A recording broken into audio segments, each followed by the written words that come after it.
This is 95.7 The Game. And welcome in.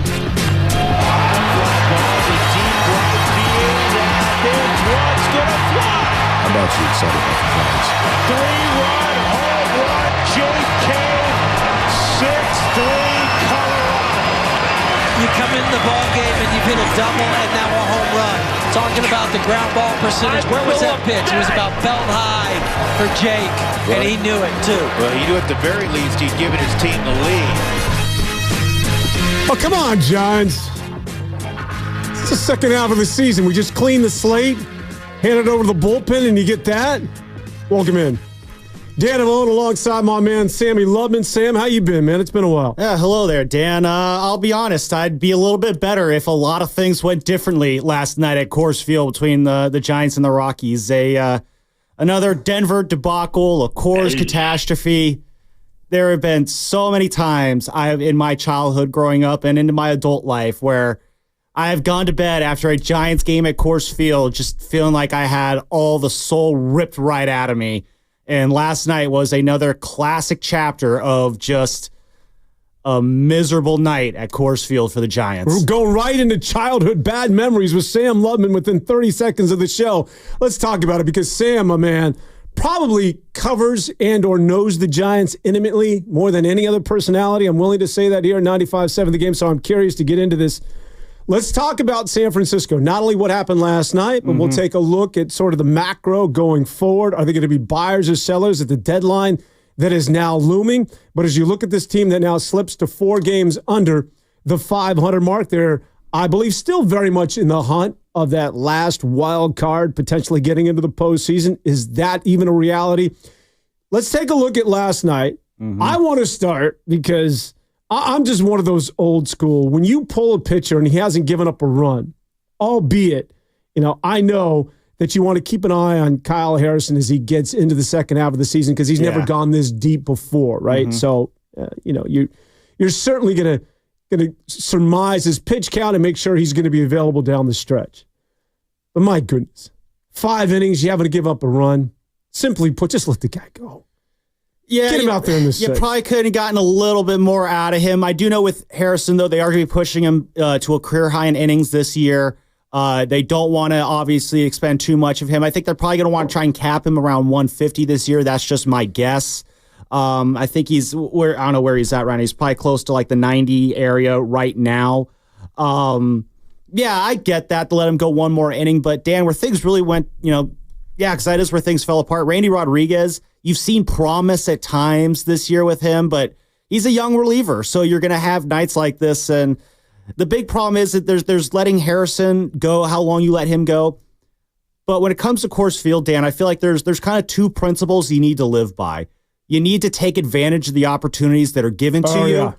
And you cannot create opportunities for the Rockies. Because the Rockies, they have one of the true kind of home field advantages in baseball when they know they have that last at-bat. They know that at any moment, a rally can just kind of snowball out of nowhere. And you cannot give them opportunities. And Randy Rodriguez, he kind of let them have an opportunity. But then you go to the 7th inning, Matt Chapman has that throwing error to Lamont Wade Jr., and then right out, which allowed the tying run to score. If Chapman or Wade, if he's able to pick that, you get out of that inning with a 3-2 lead, and we might be talking about a different game here. But the Giants also, they were 1 for 8 with runners in scoring position last night. They had I believe this was the 3rd inning. They had 2nd and 3rd with no outs, and you had Ramos, Bailey, and Conforto coming up, and you only got 1 run out of that. You got your big boys coming up in Coors Field against a very bad Rockies team. Now, granted, Cal Quantrill, he's not an awful starter. He is a guy the Rockies might be trying to move next week at the deadline.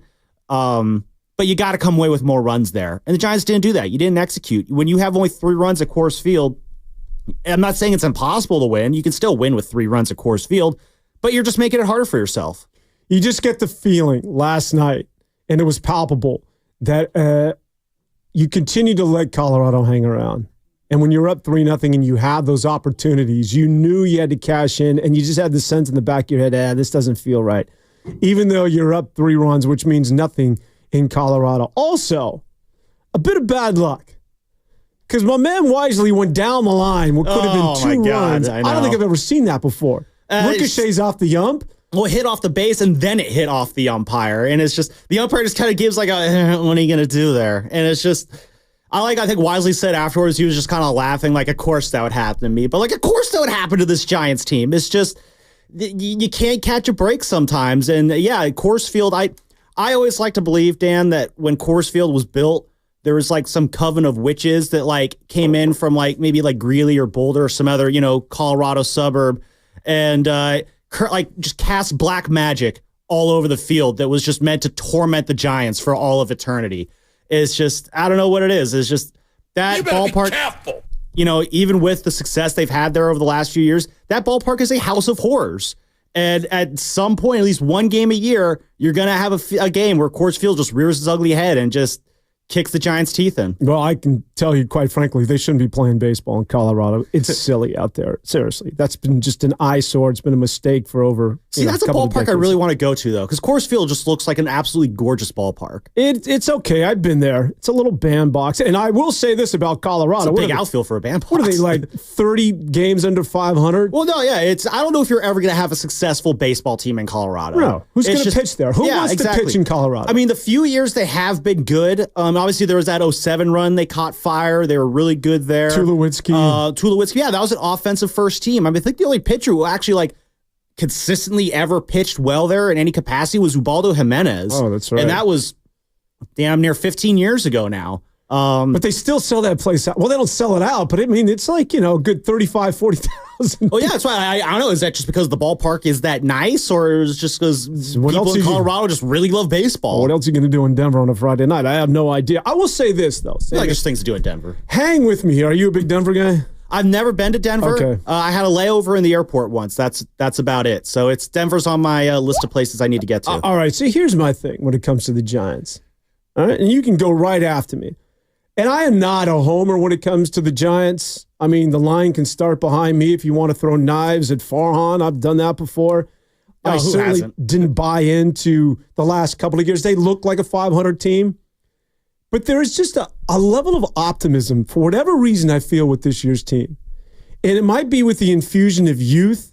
And I know they did that last year, but I think that their foundation is a little bit more solid this year, as opposed to last year or years prior where they were trying to intermix some of the younger players. But you had an aging Brandon Crawford, even posing. You looked around and said, yeah, this imbalance doesn't really work. Chapman, and I think the right side of the infield, whether it's Flores or Lamont Wade or Tyro Estrada. I mean, you have some pieces there, and Patrick Bailey is established as a good catcher. I have a sense that there's a kick in this team. Call me crazy, that when we get to August, and the schedule is certainly in their favor, they have, I believe, the 30th easiest schedule in Major League Baseball. Oh, yeah, no, it sets up well for them in the second half. There's less travel. There's less games against the big boys. So, yeah, it definitely sets up well. And I just feel as though that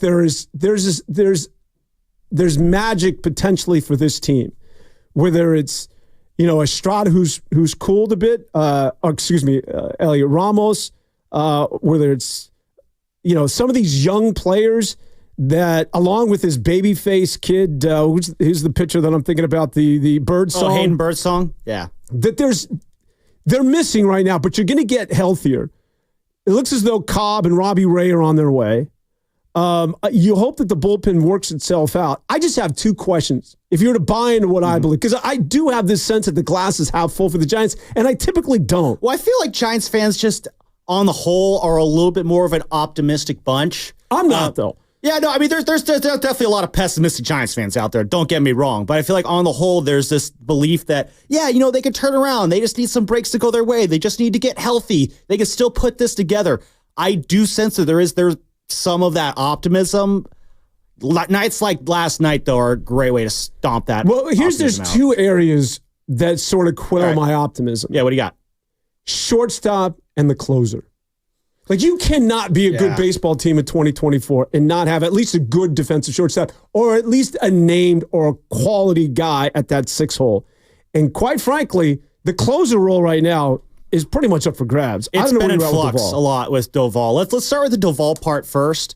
My theory there is just because he led the league in saves last year. He got the win in the All-Star game last year. He was electric last year. The thing about Doval is obviously there's the recurring issue of command. It does come and go at times. When he is on, when he is locked in, he's damn near unhittable. Especially when he's locating that 100-mile-an-hour sinker. Oh, it's a thing of beauty. I think that's the operative word is location with this guy. It is. It's hard to throw that hard and that accurately too. But again, that's his calling card. He has to be able to execute there. I had issues with how the Giants have used him at times this year. Bob Melvin has brought him in a lot of non-save situations. And when you're a closer, like you got to have a bit of a weirdness to you when you're a closer. We all remember Brian Wilson. I think he was the extreme there, but closers, there's a weirdness or just a difference of personality that you have to have because you are taking on the three most important pressure-packed outs of every game when you come in. You got to be a little bit crazy to want to dive into that. Doval, I do think he kind of has that kind of something's going on there, which you like in a closer. But when you bring him in a non-safe situation, when you take away that edge, you are taking something away from a close. You are taking something out of him. It's hard to manufacture that high-stakes feeling when you're coming in a 7-1 ball game. And when you don't have that edge, Brian Wilson was another perfect example of that. When he didn't have a safe situation, almost like he would create a safe situation. So you don't believe in Bob Melvin saying he needs to get some work, even though it's not a safe situation, don't mess with him? I don't like it. No, I don't think it works for Doval. He did that a lot early on, and he had a lot of bad outings in those non-safe situations, and I think that kind of messed him up. Bob Melvin, I think Bob Melvin's done an okay job this year, considering what he's given. If I were to make a list of all things wrong with the Giants, I don't think Melvin cracks my top 5. He might even crack my top 10. But the use of the bullpen early on, it was a struggle for Bob. I think he was struggling to figure out where guys go, what roles guys need to have.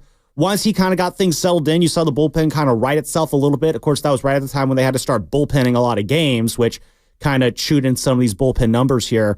But yeah, I think the way just all those times bringing Doval in these non-safe situations, all those times he got lit up in those non-safe situations, that kind of gets to you. There is a point earlier in the year, I think it was, I don't know if it was the Yankees series or one of the series after. He has a rough outing in a non-safe situation, goes into the dugout, and he slams a corner on the ground. That's the kind of frustration we haven't seen from Doval that much. And of course, now you got all the conspiracy theories. He has no friends in the clubhouse. He's this, he's that. I'm not going to speak to that. But he is, he's kind of a mercurial personality to a degree. And it's been frustrating to see him struggle this year. You got a lot of people who I think, just trade him at this point. You'd be selling low if you did do that. I would like to see the Giants try and see if they can figure out what is kind of wrong with him this year because, damn, we've seen when he's on and how great he can be. Yeah, are you ready to move off on him? And if so, who is it? Ryan Walker that's going to close for you? See, I don't know if Walker, I like Ryan Walker a lot. A big thing with him, though, it's the deception. He's got that crossfire delivery, which gives a very different look when his pitches come out. There's a lot more side-to-side movement with some of his pitches there. That sinker could definitely move, though. Like, he's definitely got some gas. But that slider, though, he has to be able to locate it. It's like any slider. And I don't know if Walker's a ninth-inning guy, though. Like, he's good. I can see him maybe as an eighth-inning guy, but I don't see him as a ninth-inning guy. The fact of the matter is the Giants just don't really have any options for the ninth inning unless they decide to move Jordan Hicks out of the rotation to... Well, he wasn't a closer with St. Louis, though. No, he was a late-inning guy, but he's got the stuff that he could be a closer. So that could be an option there if the Giants do decide to go down that route. Though I'm not really sure what their plan right now is for Jordan Hicks. He's got to go to the bullpen at some point. I just don't know when. Yeah, I think I would still put in the hands of Doval. So the second half of my question, to give me some level of security for a guy who believes that actually this is a team that can make a run. And if they get into the playoffs, as Arizona proved a year ago, as baseball has been proven over the last 10 years, that anything can happen, right? Mm-hmm. And as the Los Angeles Dodgers, who have been so underwhelming despite the payroll and despite all the superstars, have also proven on the other end of the spectrum that is no guarantee you're going to win squat. So just get into the dance and then just play 3 weeks of good baseball, and the Giants could be that team this year. Yes, I am actually going that far ahead because I don't know what it is about this team, but I do feel as though that there's a little magic still left in the bag despite the frustrating loss last night. But the other thing that sort of keeps me in check, it's not only the closer, but it's the shortstop Yeah. position.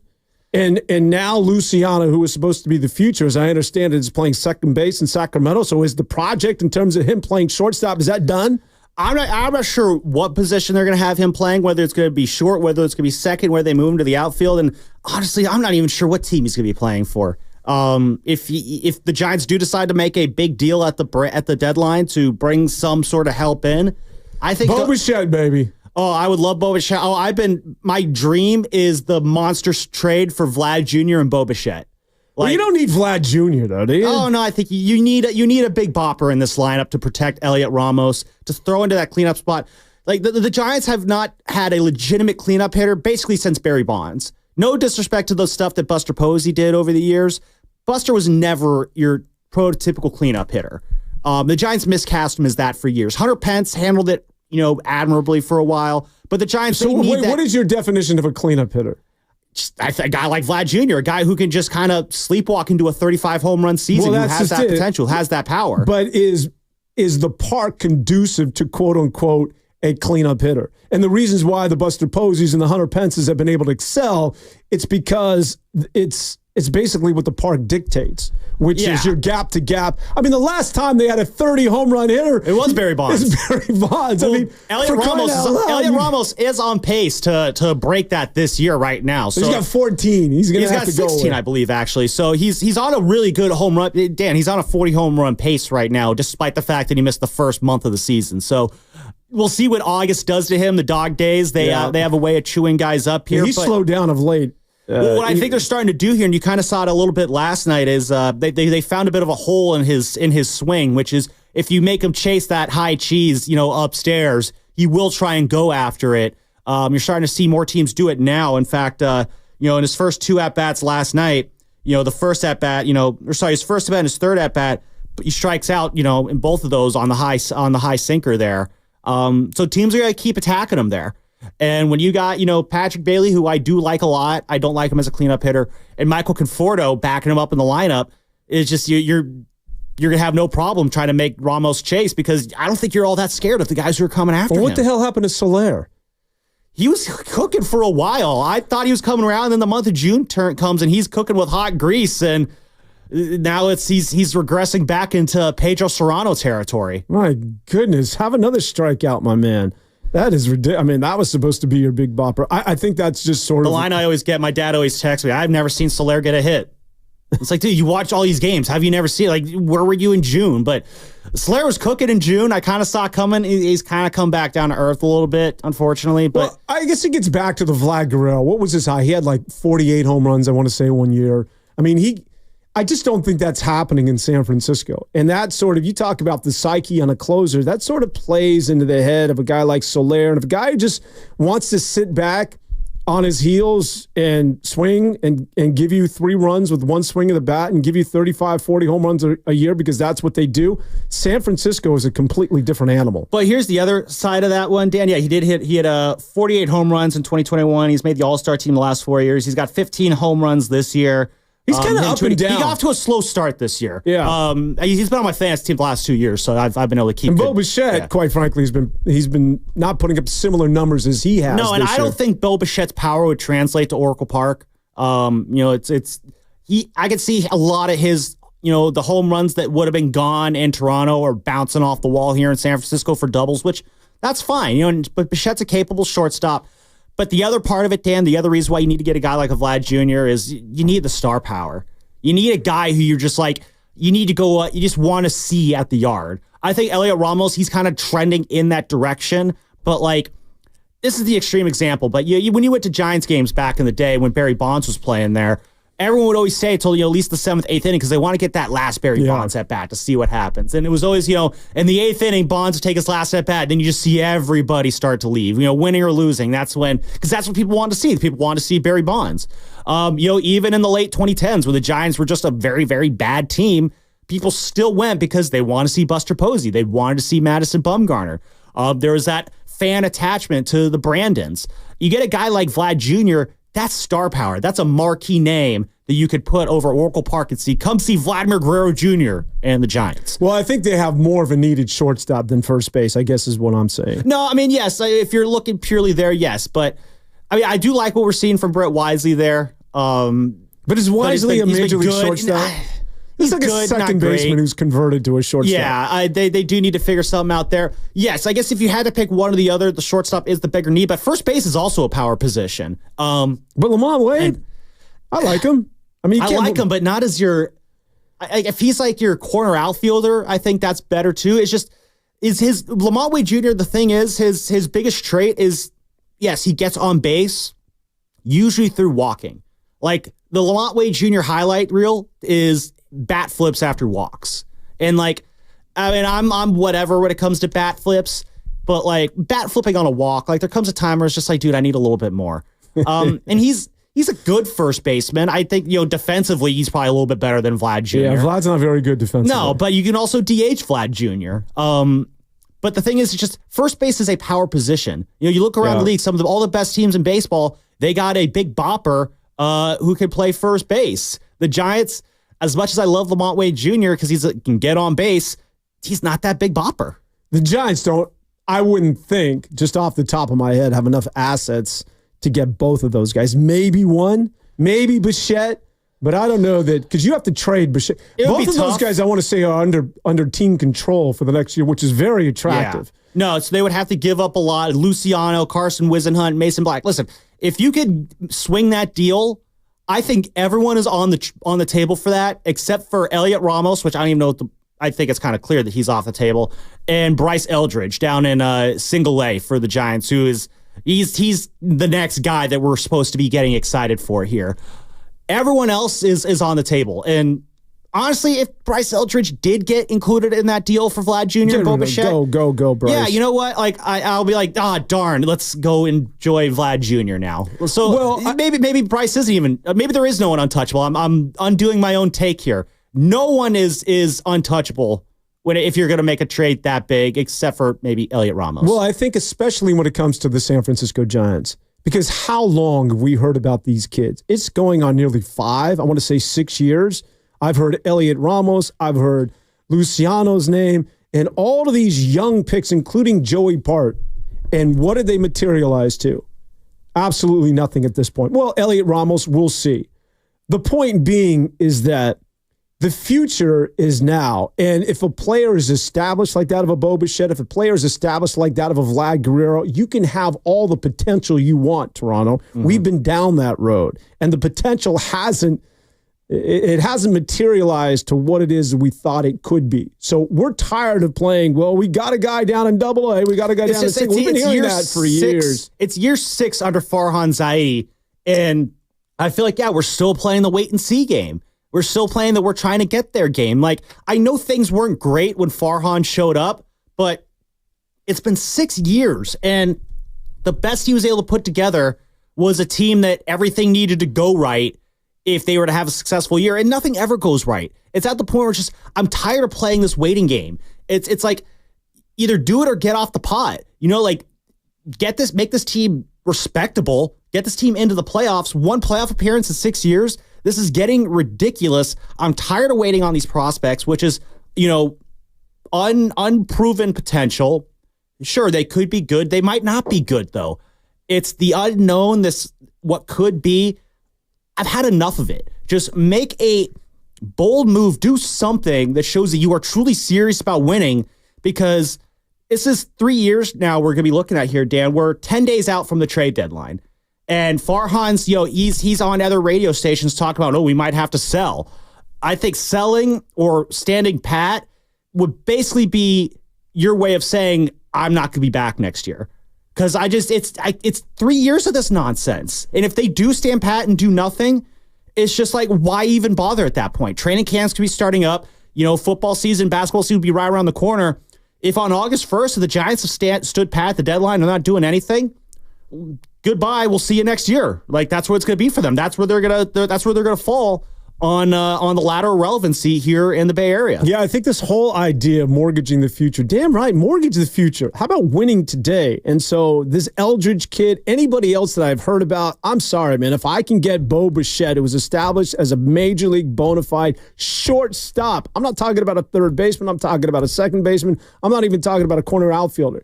I'm talking about one of the, if not the key position in Major League Baseball at just about every level. You can have whoever it is that you want. Eldridge be damned. See you later, kid. Anybody else that Toronto wants to take from my minor league system, it is all yours. Because you need to put a team on the field right now that can win today. I'm with you there. And the San Francisco Giants, however, I will say, despite everything that we've talked about over the last 10 minutes and riling on this team, I don't know what it is, but I just feel as though there's, and maybe we can revisit this conversation in a couple of months and you can laugh at me, but I do feel as though there's something left in this team when we get to the stretch. Well, maybe that's something we can get into on the other side here. What are the Giants showing that are that's worth maybe believing in? What is something about the Giants that is worth looking at and saying, you know what? Maybe we can upgrade this team. We did have Dave Fleming on the Morning Roast yesterday. He kind of got into that a little bit. And we've talked about this a lot on the Morning Roast. The stakes are high for the Giants this year. Playoffs are the expectation. So with all that said, yeah, maybe on the other side, let's get into that. Speaking of the Morning Roast, how much did you enjoy just rolling out of bed, not at 5 a.m. this past week? Dan, have you ever felt like you're on vacation when you have to go to work? I don't even know if that's possible, but that's how I felt this week. Speaking of closers, you look like a closer these days. I like your style, man. Yeah, I try to do what I Sammy can. Lubman is one of my favorites here. He is not somebody It's been so long since we worked together, too, absolutely. man. Let's do this. All right, when we continue, we'll talk a little more San Francisco Giants, although I don't know, man. I mean, the Giants sometimes bore the hell out of me, but we can try and get something out of that. We'll try and rinse something out of the Giants. We'll also get into some Brandon Aiyuk talk. Lauri Markkanen, come on down. Where are you at with the big trade? I got things to say about that. Warrior fans, my God, it's time for the reset. All that and much more. Dan Devone, Sammy Lubman, just getting started on this Saturday. We'll be back with more after this. Total Wireless is made to totally keep up with you. We now have unlimited data that never slows you down. Covered by the Verizon 5G network.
Devo, he's not just a person. He's an entity. He is, in some cases, omnipotent.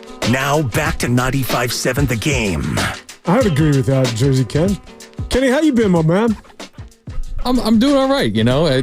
Speaking of, when it comes to like Rocky starts, you guys are talking about the Rockies beating the Giants last night. Friggin' Marlins, man, took it to the Mets last night. So not a great way for us to start off in Miami. Well, but listen, I mean, your Metropolitans are finally relevant at this juncture of the season. I mean, yeah, and you know what? It's funny because we talk about how the Giants are 3 games under right now, maybe 4. I don't know if 4 now. If they lost one. Okay, yeah. So what that means is like even though they're only 4 games out, you still got to make one of those Met type runs in order for them to get back, and it's tough. With the Mets, I did not expect it, but the Giants got to do something. And is there a McDonald's character available throughout the first pitch for the Giants? I think the Hamburglers might be on call. By the way, since we're talking baseball and chopping it up here, fellas, the All-Star game, what did they do to my All-Star game? The last All-Star game in America that has some level of entertainment, or at least it did. I mean, the NFL, they don't even have it anymore. It was about time. Long overdue, they stopped playing that Pro Bowl game. The NBA, I think we can all agree collectively, is a joke.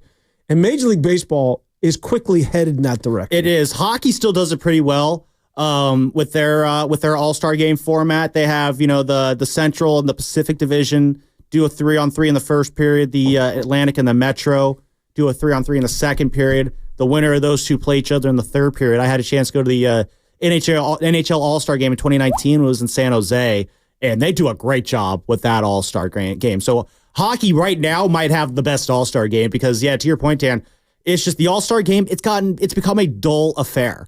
It's really it kind of takes those 3 true outcomes to another level. There's a lot of home runs. We saw Shohei do it too. Come, what the hell? Oh my God! Here? Wear your normal uniforms. That's the whole allure of it, right? I hate these uniforms.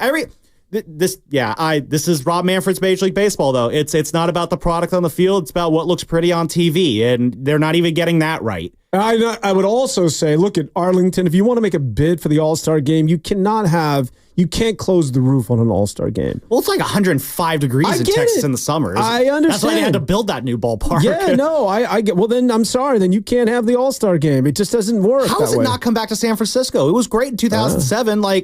Come on, we're already going back to Seattle again. Let's get Oracle Park back in the rotation. No, that's a good point. I think they're always leery of West Coast teams because of that fact that they have open air, and then the game will always start at about 5:30.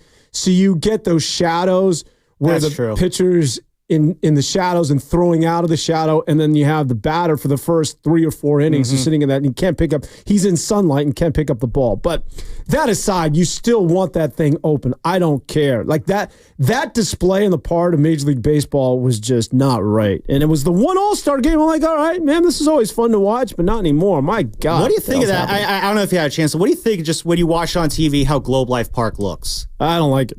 Yeah, it looks like and I know it's Texas, but I feel like every stadium that's built in Texas has to also be able to include a rodeo, if that makes sense. Like when they're I'm looking at it on TV, I'm like, wow, it looks like it'd be a great place to host a rodeo.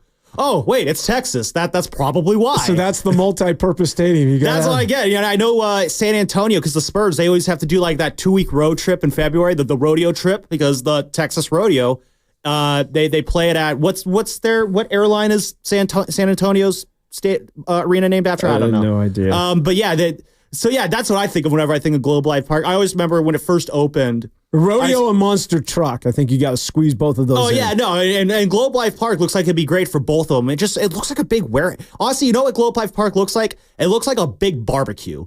Like when you those giant barbecues that the suburban dads have, and they're grilling the burgers and pointing at people like, hey, you want a burger there, sport?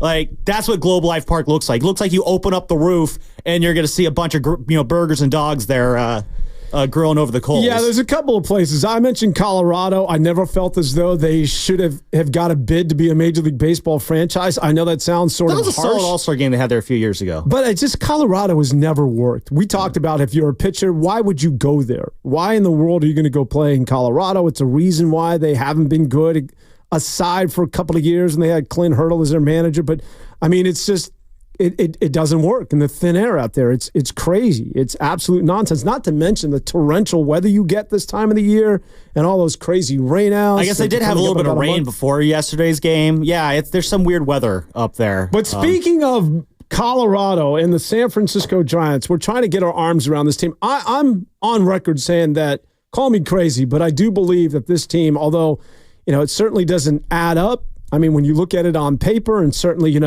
Jersey Ken, our producer, pointed out how this is a team now 4 games under 500, and it's beginning to stack up where you've got to leapfrog a lot of teams. And despite the fact that you're 5 teams you have to get over just to get it. You're 3 games out, but you have to leapfrog 5 teams. Yeah, but the 3 games out, I think, is still alluring to a lot of people. But you're right. It's now beginning to backlog. But I still have a level of optimism that I think that these kids and the veterans, that there could be a run in this team. They are getting healthy. We talked about Robbie Ray now. I want to say, had a successful stint to I think he went 5 1/3 yesterday. He's expected to return, I believe, on this road trip here. And expectations are high for him. We had Dave Fleming on the morning roast yesterday, and this is what he had to say about Robbie Ray. Robbie Ray, the expectation should be pretty high. Like, Robbie Ray looks great physically. He's throwing hard. He's got a track record of dominance when he's healthy and right. Can he be fine with his command coming back immediately? I don't know, but I think the expectation should be pretty high. To me, he's the really intriguing one. The bottom line with him is if he pitches really well, he's going to opt out. And so then you got a big decision on your hands with him. So high expectations for Robbie Ray. He's looking really good. If he rejoins this rotation, plus with how Blake Snell is looking, plus with how you feel about Logan Webb, which I'm a big Logan Webb guy. I think he's one of the better pitchers in baseball. Going back to what he did against the Dodgers in that 2021 playoff series, he is the ace of this staff. If you got Webb, Snell, and Ray, and they're all cooking, you have one of the better top 3s in baseball at that point. So that's going to have you feeling really good. I don't know what you're going to get out of Alex Cobb this year, to be honest. He's 36 years old, and I don't know how many guys are having career years at age 36 these days. He's Tommy John, right? No, he had a hip issue. Oh, okay. Yeah, he had a hip strain of hip surgery of some sort. Cobb was the Tommy John. Ray was Tommy John. Ray. Yeah, Ray was Tommy John, and then Snell obviously with his adductor, so then you throw Cobb in there, he'll be fresh. If he can give you 5 quality innings a night, I'll absolutely take that. And then you got Kyle Harrison, Hayden Birdsong bringing up the rear. And then you move Jordan Hicks to the bullpen, which that's not his long-term destination. He will be a starting pitcher predominantly in his time with San Francisco. But I do believe that this year, the best thing would be to move him to the bullpen. But when you look at that, you look at pitching staff, Webb, Snell, Ray, Cobb, Harrison, Birdsong, Hicks. If those guys are all healthy and they're all pitching to their capabilities, yeah, you have every right to feel optimistic about what this team can do. Well, that and the fact that, again, the Elliot Ramoses of the world, Luis Matos has to start for me in right field. Now, I know Yastrzemski is still He's been your guy. struggling bad against lefties, though. He has, but you got to make a commitment to him. You have to just say, I'm leaning in on the youth. That's part of my optimism. I've seen enough of Yastrzemski, and I know that he's a good defender. He's much better than Matos, I think, in right field. But if you're going to lean in on the youth, and if you're going to make this run, there's got to be a changing of the guard. And I think what's really symbolic of that is Yastrzemski's been on this team for 5-6 years now. And I think at the trade deadline, he's a piece that a lot of teams, a lot of veteran teams that are in the hunt would love a guy like that, Yastrzemski. He's a good 4th, outfielder, 3rd or 4th outfielder. Conforto could be an interesting piece too. I mean, Farhan did kind of throw that, the vote of confidence at some of these young guys with some of the moves. When he DFA'd Nick Ahmed, that was a sign. He even said, we're committing to these young guys now. You're seeing a little bit more Tyler Fitzgerald. Slater's gone as well. He was moved because he wasn't the lefty masher that he was said to have been once upon a time. Yeah. So yeah, you moved off those guys, and that does, it opens things up for Matos. It opens things up for Tyler Fitzgerald and Brett Wisely to seize more playing time. So yeah, they are kind of giving them that vote of confidence. They are having that changing of the guard moment, so to speak. The downside of that, though, is when you are playing with a lot of young guys in a playoff race, it doesn't change the expectations at all. But you're going to have those growing pains. You're going to have those moments where just young guys make mistakes. It happens. It's hard to get, or other teams, they find weaknesses in their game. I think you're seeing that right now with Elliot Ramos, with pitchers starting to go up high against him. That's something he's going to have to adjust to. So yeah, it's just part of the deal you make when you go with a youth movement. But I like the blend. I like the fact that you're young and that your core being your veterans with Chapman, Tyro Estrada, and Lamont Wade, and then Patrick Bailey, who is also, you could throw him in as one of the youngsters as well. It's a good mix. Yeah, it's a good balance. And there's just, again, to me, I feel as though that, and again, maybe it's wishful thinking, and I am not one of those guys that wakes up more, I know you're a huge Giant fan. I wouldn't even consider myself a huge Giant, follower, but I do believe that there's something about this year's team that there's a little X factor or there's a little component here that sometimes, you get that little leprechaun in your back pocket. And I just feel as though the Giants, who've been hovering around 500, a step forward, 2 steps back, are ready to run off 8 in a row, 12 or 14. I think that's kind of the problem is so much of this team was kind of built on the hope that, some magic fairy dust will come fluttering down and turn this, toad of a team into a prince. Dan, the fact of the matter is throughout this year, other than that one road trip through Pittsburgh and New York, they've not really risen up and taken advantage of the opportunities they've had to go on a run. They've had opportunities. Every test they've had thrown at them, they've kind of failed. The stat that I've been keeping an eye on this year, Dan, that just blows me away, when they have a chance to get to 500, so when they come into a game, one game below 500 and a win will get them even, you know what their record is in those games? They are 2-10 with a chance to reach 500. So what does that tell One of those wins was in game 2. They lost that first game to San Diego, and then they came back and won that second one. The other one happened during that Pittsburgh, New York trip. Other than that, every time the Giants have a chance to get to 500, they've always lost. You look at it just, last time looking at the standings, I got them up right here on my computer. I don't know if we noticed this, but the Houston Astros have quietly worked their way into first place. Yeah. Part of the reason why they did that is they got on a tear in June. They got back to 500. And then after they got back to 500, they won 10 of their next 16 games. They didn't slow down when they got to 500. They just hit another gear. The Giants, every time they get to that level, they immediately regress. How many times have we woke up this year? They're 4 games below 500 today. It seems like every day we're waking up, they're 2 or 3 or 4 games below 500. At some point, you're 2/3 of the way into the season. It's not a matter of, maybe there's something in there. I think it's a matter of, maybe this is just what you are. Yeah. And I think that's where it's what they were last year. And this is where I start turning my attention to the front office. This is, Farhan said that we put a lot of chips in on this team. He spent over $300 million in contracts this offseason. You have a payroll that's over $200 million this year. And this is the best product that you could put out there in year 6 of your tenure. And so, right now, is this a team that has kind of earned the right to have additions made at the deadline? To be honest, I have to say no. We'll see what they do here. So you're selling. I'm not go there yet. So my thing has always been on July 21st, which is tomorrow, be at least 3 games or less back of a playoff spot. I just wanted you to at least be positioned there. And then that gives us 9 days to bang on the table and say, go get me a hitter. Because I think if you're in that bubble, if you're within 3 games at that time, which they are right now, a win today would, guarantee that they're within that, arbitrary space that I mentioned.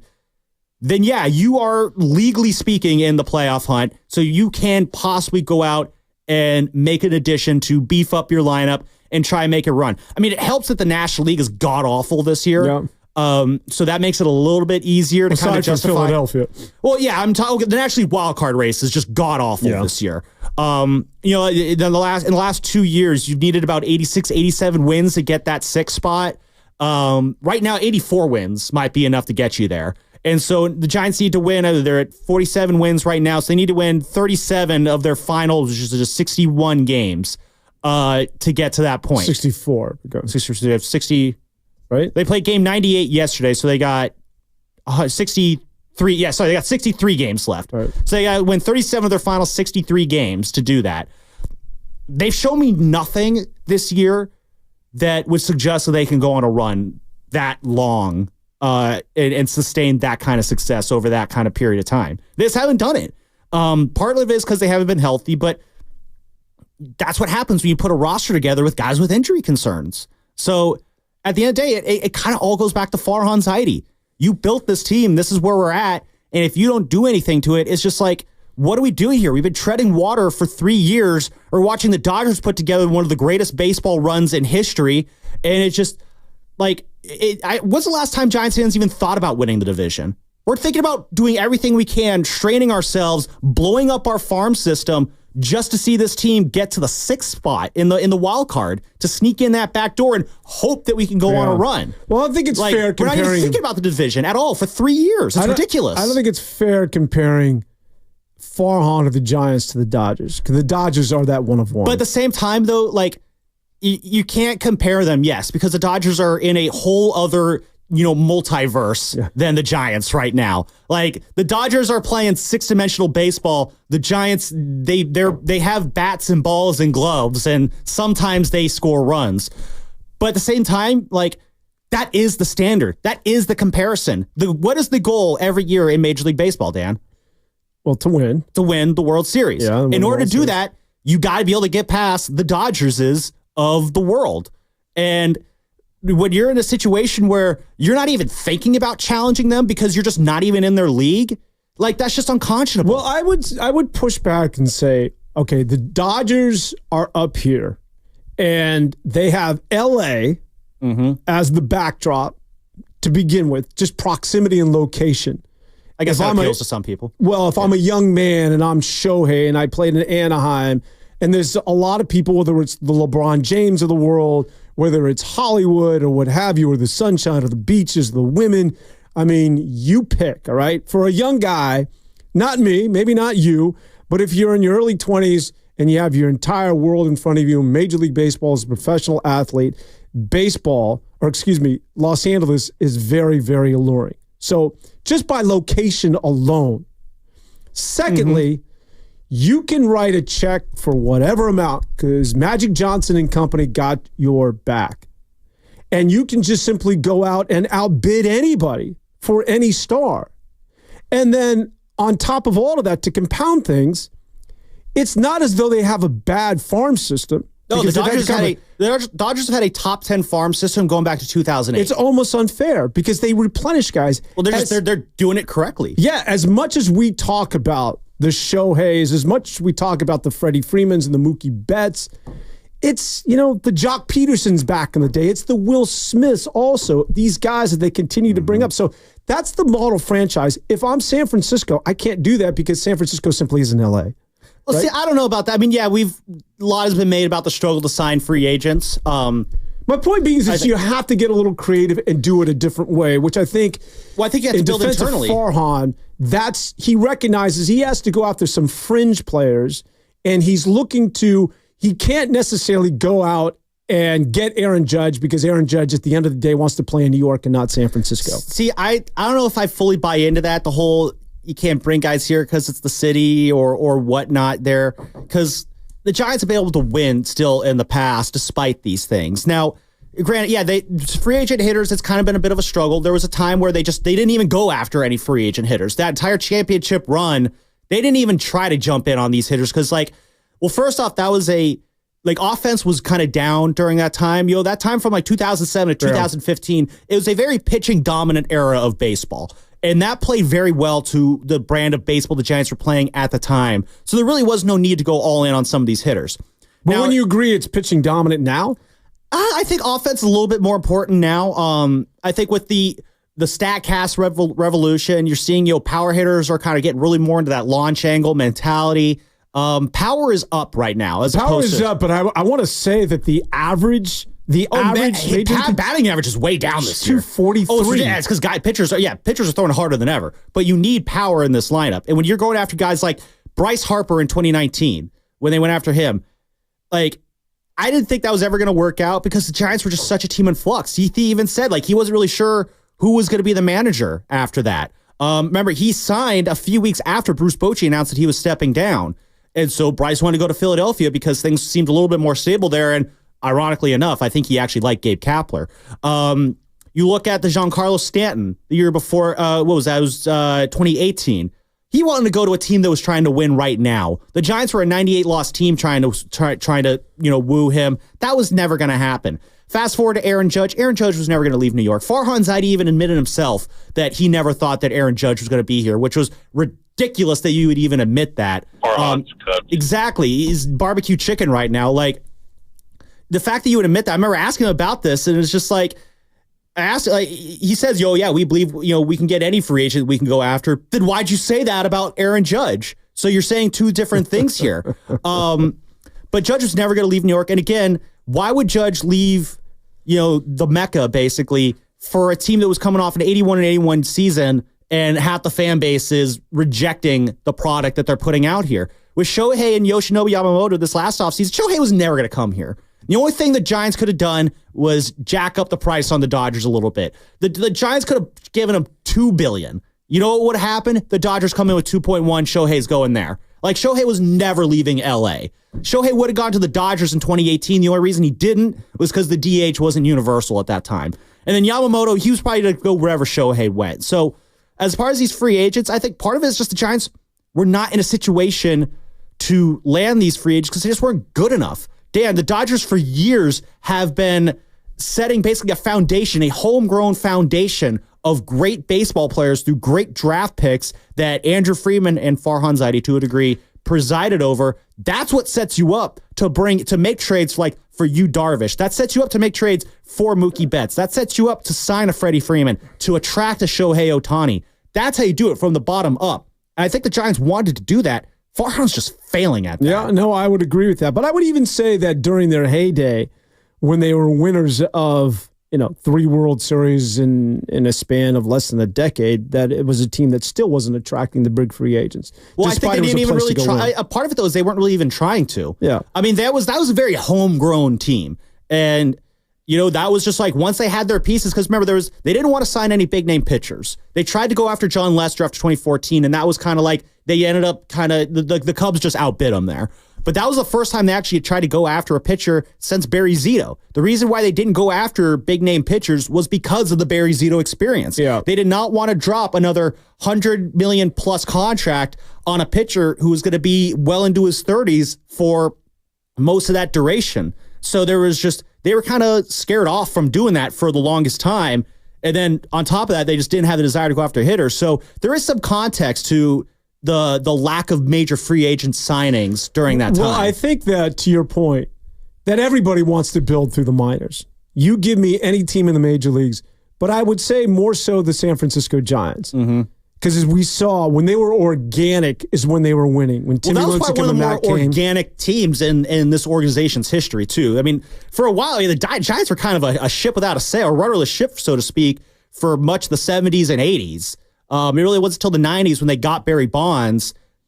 As the centerpiece. That was your centerpiece. Then they started getting free agents. Yes. Then they started bringing in guys. Jeff Kent, and JT Snow, those guys were trades, but later on, especially in those early 2000s, signing hitters to put around Bonds was not a struggle at all. We got to go, my brother. But I think that missing on a minor league or missing on minor league players, whether it's the Joey Barts or the guys that they've drafted that just didn't materialize, that's really what has set this team, I think, in arrears. As much as we can, because they're never going to be, as you mentioned, players for free agents. And so it has to come through within, and that's really where, if you were to lay any of the blame at the feet of Farhan, that's where I think this whole thing begins and ends. All right, we continue here on 95.7 The Game. Sammy, you want to go another round with the Giants, or can we move on? We can do Giants as long as we want. We can shake it up. We got so many places to go. You know what, Dan? I got a question for you on the other side I want to throw at you, and I hope we can get some callers involved on it too. But I'll bring that up on the other side. Give me a tease. That is your tease right there. All right. We'll tune in to the other side, and I'll throw that question at you. I mean, is it something sports related, or absolutely sports related? I never know. All right, we'll continue here with a question about I have no idea what. Sam Lubman, Dan Devone on a Saturday morning here on 95.7 The Game. It's the dog days of summer. Baseball is in full swing. And unfortunately, so is your work schedule. Stay connected to your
think we should shred the team to bits. We should sell everything. Now back to 95.7 The Game. You know, and revise what it is that I said earlier when there are no good all-star games remaining. You know who's playing tonight? WNBA. Oh. I'm serious. Let's get in on that. No, I'm not joking. The WNBA, so they take on the USA team, and that's coming up tonight at 5:30. The WNBA with Caitlin Clark and Angel Reese and that whole thing, I'm down, man. It's been a lot of fun. I've been locking in as much as I wanted to this year, but you know when I see them on, I do tune in. And man, Caitlin Clark and Angel Reese, they are both incredibly fun to watch. Who's your rookie of the year? Or do you go? I think it's Angel right now. Yeah, no, I mean, no she had like 15 straight double-doubles. Yeah. She is a ball. Like I don't know if it's appropriate to make this comparison, but like when I see her out there, like. It reminds me of just like early on Draymond Green, like before all the nonsense, back when he was just a baller. Shucks, you talking to me? The way she moves around, the way she's able to just, force herself into the rim like that, just a very all-around game. Like she is really fun to watch out there. And then of course Caitlin Clark, man, when she gets on those heaters. Especially after the slow start. Yeah, she's beginning to come around. Hey, you know what's cool is that we actually have a legitimate conversation about WNBA and WNBA All-Star games, and we're not alone. All right, let's get into this. What is it that you wanted to tease? Earlier this week, Steiny and Guru did a fun little prompt that I kind of liked. It was, what's the worst take you ever had? Am I taking Steiny's leftovers? Is that what you're giving me here? Well, no, we're doing a spin-off here of what Steiny and Guru did. So they did. I thought it was a fun concept. So the thought I had was like, what was a moment that made you change your opinion on something in sports? Like you had an opinion, you thought one way about a team or a way or a player, and then something happened to you, and you're just like, you know what? I'm gonna think differently now. Oh, no. You know what? I'm prepped for this. Do you want to start, or you want me to start? I'm curious for yours. So mine is a sport.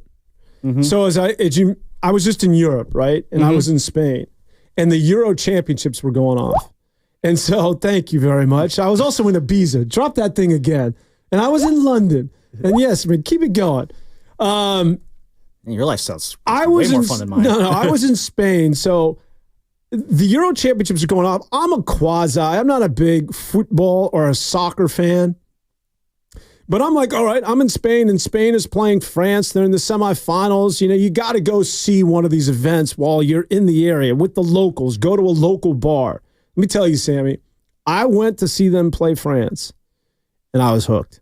Really? I'm like, sign me up for La Liga, Premier League. I'm take it seriously out there. Yeah. It was, the nationalism, just the singing, the drinking, just maybe because I was in Madrid at the time. I was like, this is it. And not only that, just from an entertainment and a fan standpoint, it's 90 minutes. 90 minutes running clock.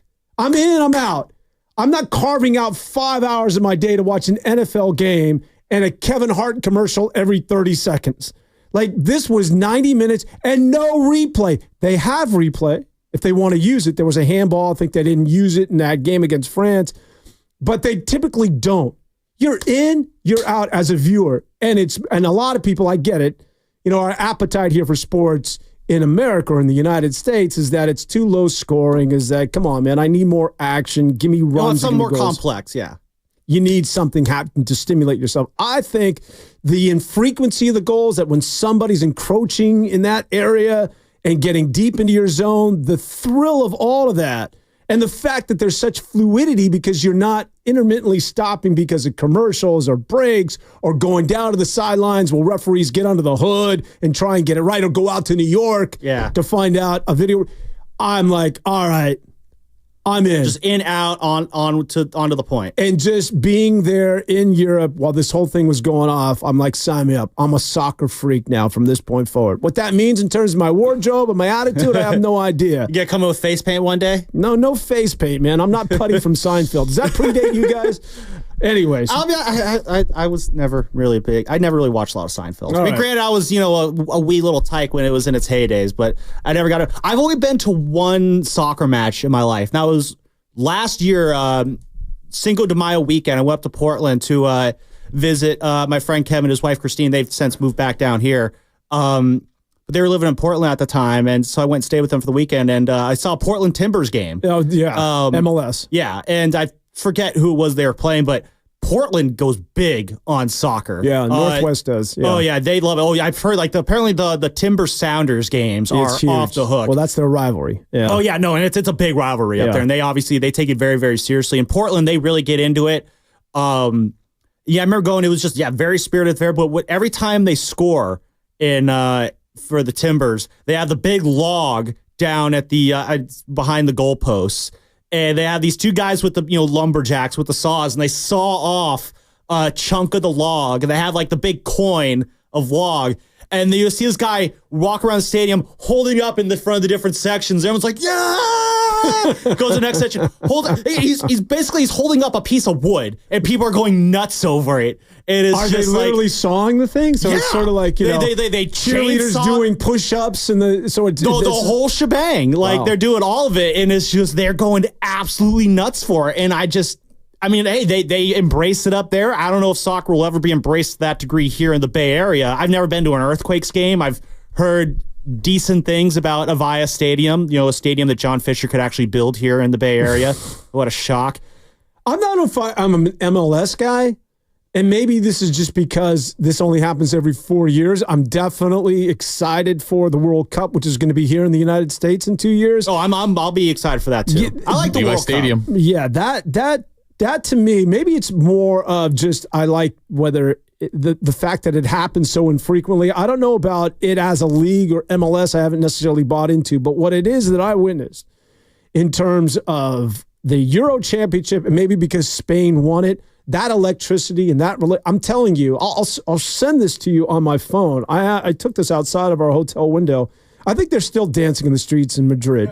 They were literally singing these songs till like 3 a.m. after the game had concluded. That's about insane. 10 o'clock. See, I don't even think even the most passionate NFL fan bases don't even do And that. they're not overturning cars, right? There was no police presence. It was just literally dance, drink, a little ceviche, and of course Madrid, still like 95 out 3 a.m, but they went after it, and I was like, all right, sign me up. Hey, where are you at? Real quick, I just want to jump in here. I talking about the Euro and Spain, I think the one great thing about soccer, for my take, it's kind of like hockey, where the young guys can make a difference. That guy, Lamine Yamal, the guy just turned 17 like last week.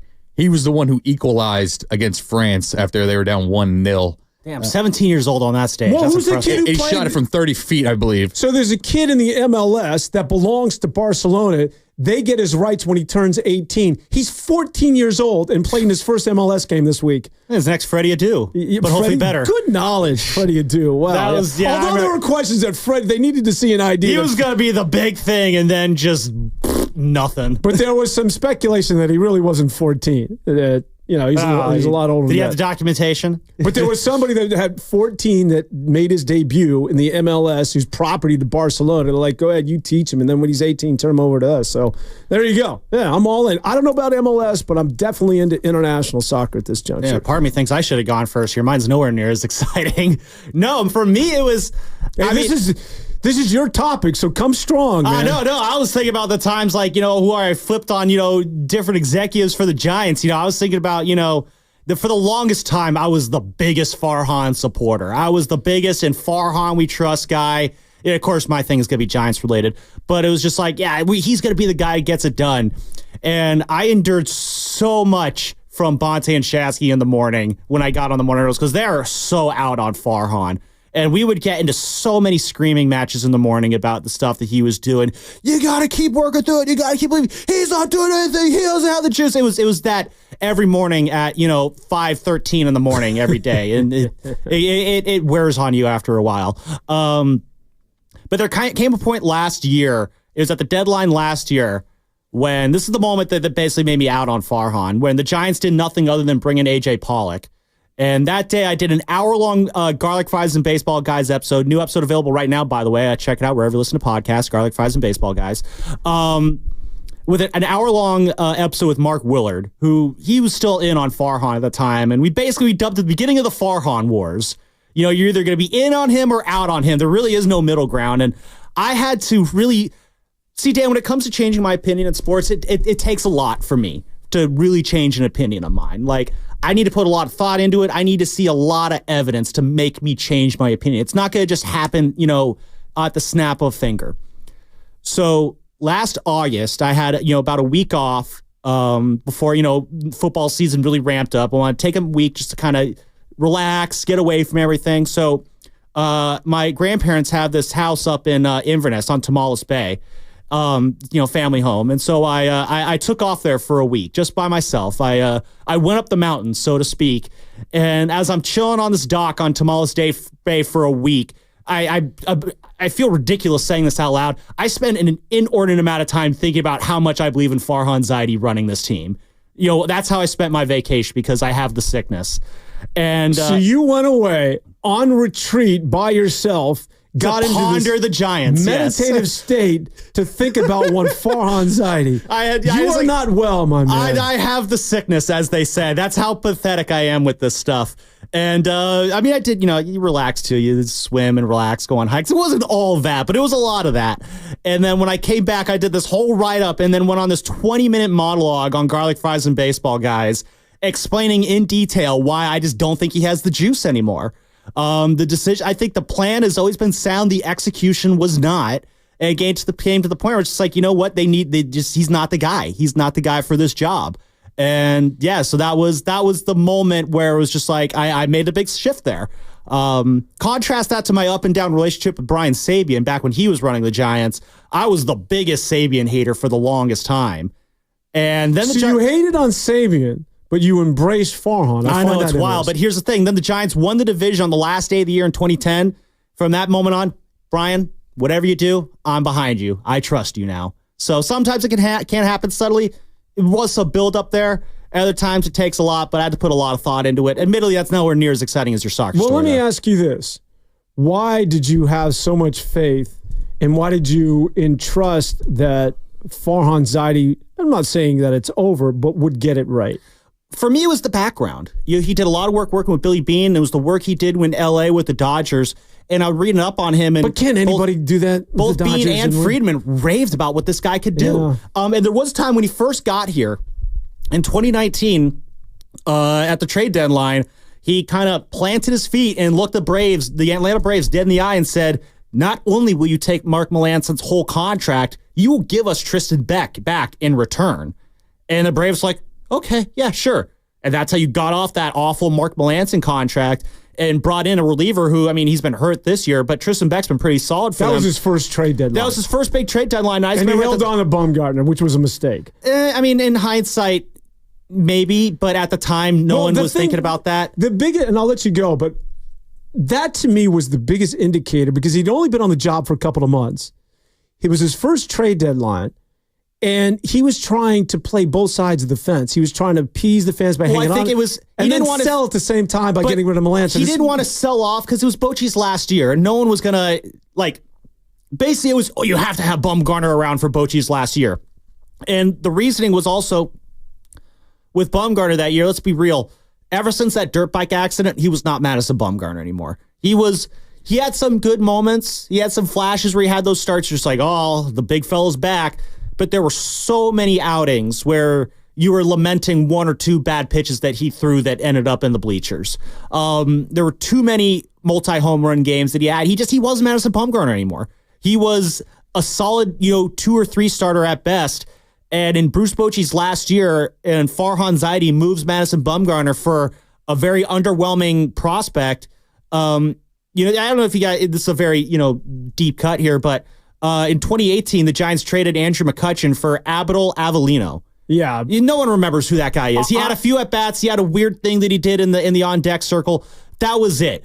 If the Giants got a similar return, a forgettable return like that for an icon like Madison Bumgarner, the fans would have lost it. Yeah, but I don't think about this, though. Madison Bumgarner, at that time, at a trade deadline, not to mention he's a left-hander, not to mention the pedigree in the postseason, for all those teams in the hunt, I don't think that they were giving you a minor leaguer that was forgettable. I think you could have missed on some guys, but it was worth the boatload that you could have got, which would have been some premier prospects. See, I don't think they would have gotten a premier prospect for him that year. Oh, my goodness. No, I don't think somebody would have overpaid for Madison Bumgarner. I don't know. It's hard to make these trades sometimes. You shout out Mike Dunleavy.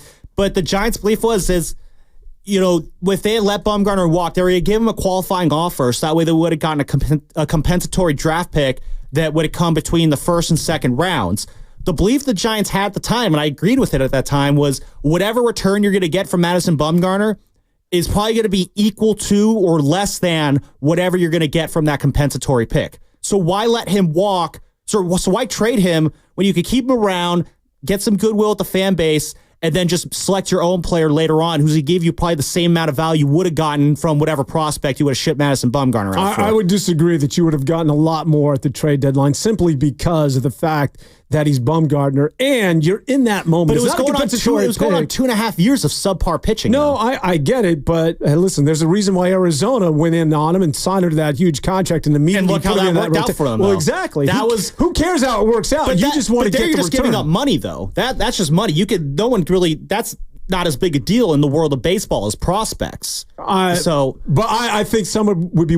I guess the bigger point was that to me, I was objective with Farhan. I give this guy. I want to give him a chance. But that to me was whoa. What are we doing here? Are we selling Melanson and keeping Bumgarner? Come on, my man, pick a lane. He tried to play it both sides, and I think that was part of it. Was also a directive from ownership. Ownership the Giants. They don't want to tank. They were never going to tank, and this is an argument I've had with Joe Shasky a lot, whether they should have tanked or not. I think part of it is they just don't want to do that. Part of it is I don't think this fan base would be accepting of tanking. Part of it is there was really no opportunity to tank. 2019, obviously, there was a lot of shuffling of the roster, but you were not going to tank in Bruce Bochy's last season. You were not going to just sell off Buster and the Brandons and Madison Bumgarner in Bruce Bochy's last season. I don't think you were ever going to get away with. And we can sit here now and say you should have done that. In the moment, though. Well, they had that odd little month where they were red hot in July. And they made some interesting moves. They sold off Sam Dyson to bring in Jalen Davis. They got Mauricio Dubon at that deal too, in that deadline as well. So they made some interesting moves. Those moves just didn't pan out. I think for me, the real moment where things started to go what are you doing here, Farhan, was after 2021 when Marcus Semien and Corey Seager were both available on the free agent market. And the Giants no, we're going to stick with Brandon Crawford for 2 more years. Which, again, Crawford was coming off an MVP caliber season. There wasn't a Giants fan alive that was sitting there and thinking, Crawford's about to have a second act. That was a career year and a contract year for Brandon Crawford. The Giants were foolish to think that, that's our guy, we're going to work with him. No, they could have figured out a way to get Marcus Semien or Corey Seager in here to bridge that gap from where they were then to the post-Brandon Crawford years. When Farhan Zaidi basically did very little that offseason, I know there was the strike that offseason, and they did bring in Carlos Rodon eventually, but when you didn't capitalize on that 107-win season to add a little bit more free agency beef, that was my, what are we doing here? That was when I think you started seeing the cracks. Up until then, though, in 2020, he had one of the more creative deals I thought I'd ever seen. He basically purchased Zach Cozart from the Angels for about $15 million. That was his contract. And on top of that, they threw in their first-round pick from that year, who was Will Wilson. Now, it didn't work out. Will Wilson has yet to matriculate up to the big leagues. But the idea of basically buying an extra first-round pick for just bringing in a player, and they ended up DFAing Zach Cozart. And now Zach Cozart is the answer to the trivia question of who was the highest-paid Giant in 2020. The deal didn't work out, but the creativity of it really struck me. It's okay, I didn't know you could do that. You're using Zach Cozart and Will Wilson as being a positive for Farhan. Well, no, it was the mentality. That's the thing with Farhan Zaidi. The idea I've always liked. It's the execution and the results. I've never heard of. Go ahead. It's the execution and the results. That's the problem with Farhan Zaidi. The potential and the promise of Farhan Zaidi was always alluring to me. I always point out, when Larry Baer fired Bobby Evans and Brian Sabian, the line he used is, we want next-gen thinking. That was what he wanted, because he saw all these front offices embracing analytics and what they were doing. They were running circles around the Giants in 2017 and 2018. The Giants were playing this bizarre small ball brand of baseball that in this era of the juice ball was not working anymore. And so the Giants pivoted to a more analytical approach, and they brought in who I thought at the time was probably one of the best up-and-coming guys in the game at it. And he flopped. He's been a flop ever since. There were moments, I thought the Chris Bryant trade in 2021 was great. He played it till the very end. He gave up 2 guys, Alexander Canario and Caleb Killian, that if I put a gun to a Giants fan's head, you're not going to know what they've done. And And they got a guy who was instrumental in helping them kind of getting to those 107 wins. And he was one of the few guys who was actually producing in that playoff series against the Dodgers. Yeah. The fact that he decided to just take money and retire early to Colorado, that's his decision. Well, it was a good decision that they didn't try and re-sign him. Well, when he took that deal with the Rockies, it was like, yes, this is a guy who clearly does not care about winning anymore. So that worked out. But that's also the other problem with Farhan Zaidi. The best moves that Farhan's made are the moves he didn't make. Not re-signing Chris Bryant, not bringing back Carlos Rodon, though, of course, Rodon's pitching a little bit better this year. But it gets to a point where it's just like, you can have all the potential in the world. You can show all the promise that you want. If you get off to a hot start, great. You got to sustain it, though. There's a Kevin Gausman. So having guys opt out. And that was the big one. Like, even the Kevin Gausman, though, he was shaky down the stretch in 2021. That splitter was not splitting like it was supposed to. And I wonder if maybe that 2-month stretch kind of scared him off. That said, like, yeah, you botched that one. You screwed that one up. You should have kept Gausman there. Well, it's that he's married to these 1-year opt-out deals for these star pitchers seems to be a little bit peculiar. It just feels like Farhan's gotten so timid in these last few years. And it's at the point where it's just like, there was an aggression. There was a boldness. There was signs that this guy, he will take those big shots. And then just out of nowhere, poof, he disappeared. I have no issues with what he's done over the last 2 years. Going after Carlos Correa and going after Aaron Judge, I don't like what he said. After he missed on Judge, I'm with you, but they were the prize fish in the free agent market, and he outbid the New York Yankees. Now, if you're going to get played by Aaron Judge, that's beyond your control. Aaron Judge doesn't want to. I think Judge was playing him from the get-go. Oh, no doubt, but that's not on Farhan. Farhan is doing his due diligence standing by that of his fan base and saying, I know we want a star. You talked about Vlad Guerrero. Let's go get somebody that you will pay to see. Not only that, he's the best in baseball. The years in the contract, I know he's playing well right now. I mean, 9 years from now, do you really want a 6'7", Paul Bunyan out there? And the injuries are imminent with this guy. That aside, he went after the best baseball had to offer. They needed a shortstop. Carlos Correa, who knew? I mean, he in this offseason, I don't think you can really argue with Chapman, even the Jung-Hoo Lee, going after Soler. Those are all good moves. The fact that they haven't materialized, how much of that do you put on Farhan? Listen, we'd all like to. I mean, it's some of bad luck, but at the same time, like the Bucks got to stop somewhere. No, I get it. If he's gone, I have no issue with it. But in terms of what it is that he's done, if you were to really pull back the layers and saying, okay, well, who did you go after and who did you sign? I don't have an issue with anything he's done over the last. No, I mean, I did. Well, I had some. I like the Jung-Hoo Lee signing. I think that's gonna be good. It's really unfortunate what happened this year because it's gonna set him back a few years with Jung-Hoo Lee. I did like that. The way he went about this offseason, the way he handled the Snell signing, waiting there, that blew up in his face. The Chapman thing, my issue there was just like, if whatever happens this year, it didn't do anything for me long term with Matt Chapman. If he has a great year, then he opts out, and then, well, what are we doing at third base now? That was always my issue there, but we'll see what happens with that one. I think he'll opt back in, but we'll see. You're right. Listen, Snell and Chapman are on this team, right? So, again, I mean, we can parse through this, but I don't think you can look at him and say over the last 2 years that he's done anything that's like, wow, Farhan, that's on you. The only thing, again, this gets back to, forget about the free agency. It's about the kids, that they're not further along. I've been hearing about Luciano for over 5 years. Development's lacking. Yeah. And that, to me, is sort of where this all begins and ends. All right, when we continue here on 95.7 The Game, we'll dabble in the Giants because I know you're here. So somehow roads will go back to Farhan. There's some Brandon Aiyuk news that broke this week that I think we need to get into. But if there's a lull in the conversation, we'll just dust off Farhan and throw darts at him. But yeah, let's get into a little Brandon Aiyuk and Florio. Mike Florio will make an appearance on a show where I got a live mic. He used to be on the MPF list. You know what that was? And I didn't start this. One of the callers when I was doing shows in the evening started this most punchable face. And Mike Florio was at the top of that list. Well, Mike Florio is a big friend of the Morning Roast, so I'm a big Florio guy. All right. Well, I'll stop there then. I won't call him a weasel. He's a weasel. We'll be back right after this on 95.7 The Game. Farhan's cooked. All right, so there we were, cruising through the new open-air zoo, when I realized that the park was closing in like 15 minutes. Luckily, we were in my Nissan.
Do you want to be on top? Now back to 95.7 The Game.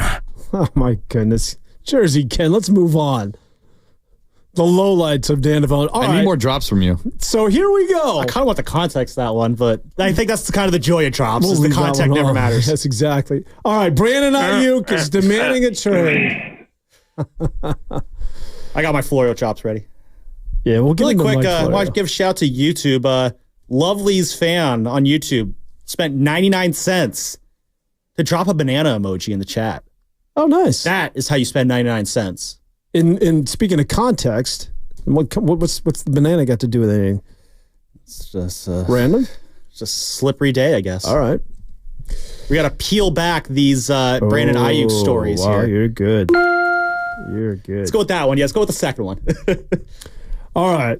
So let's get into this, Brandon Aiyuk. By the way, I was trying to think, what's part of the banana family that they eat in Cuba?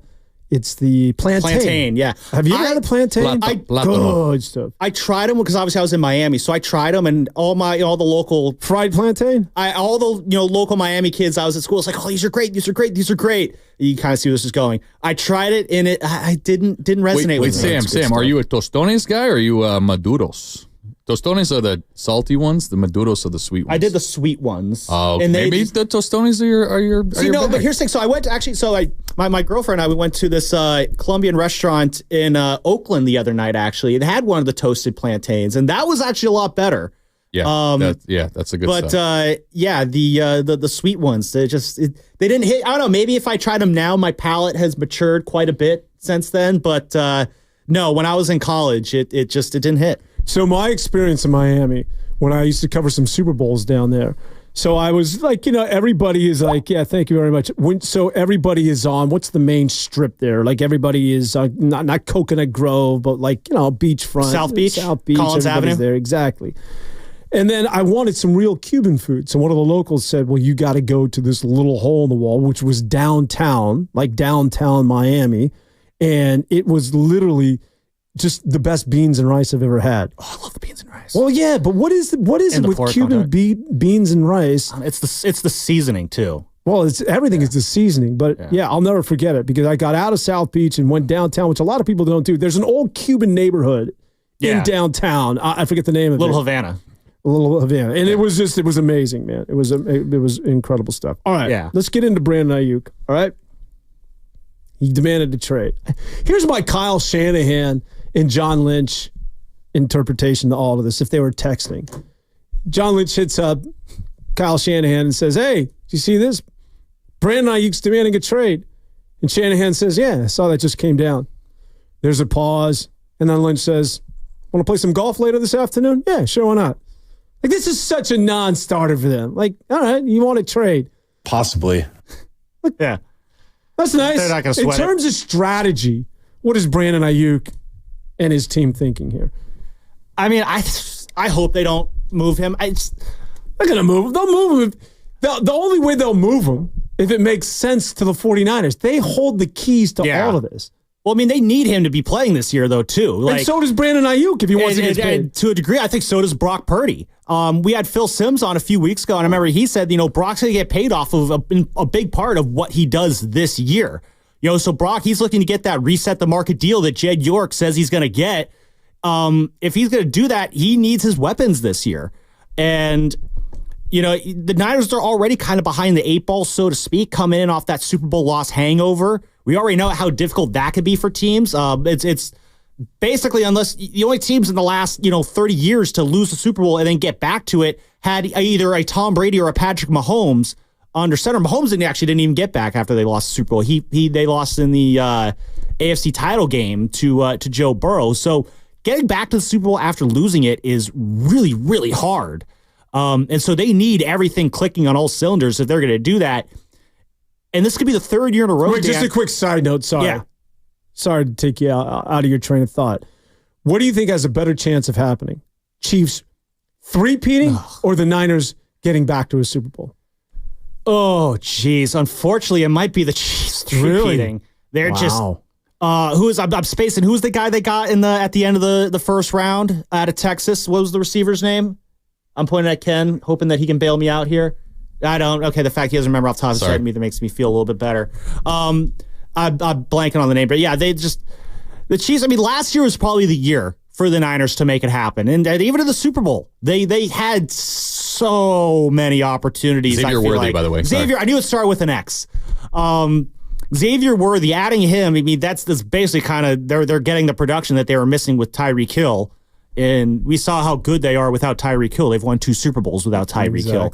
And now Mahomes has got a deep threat again who can catch the ball.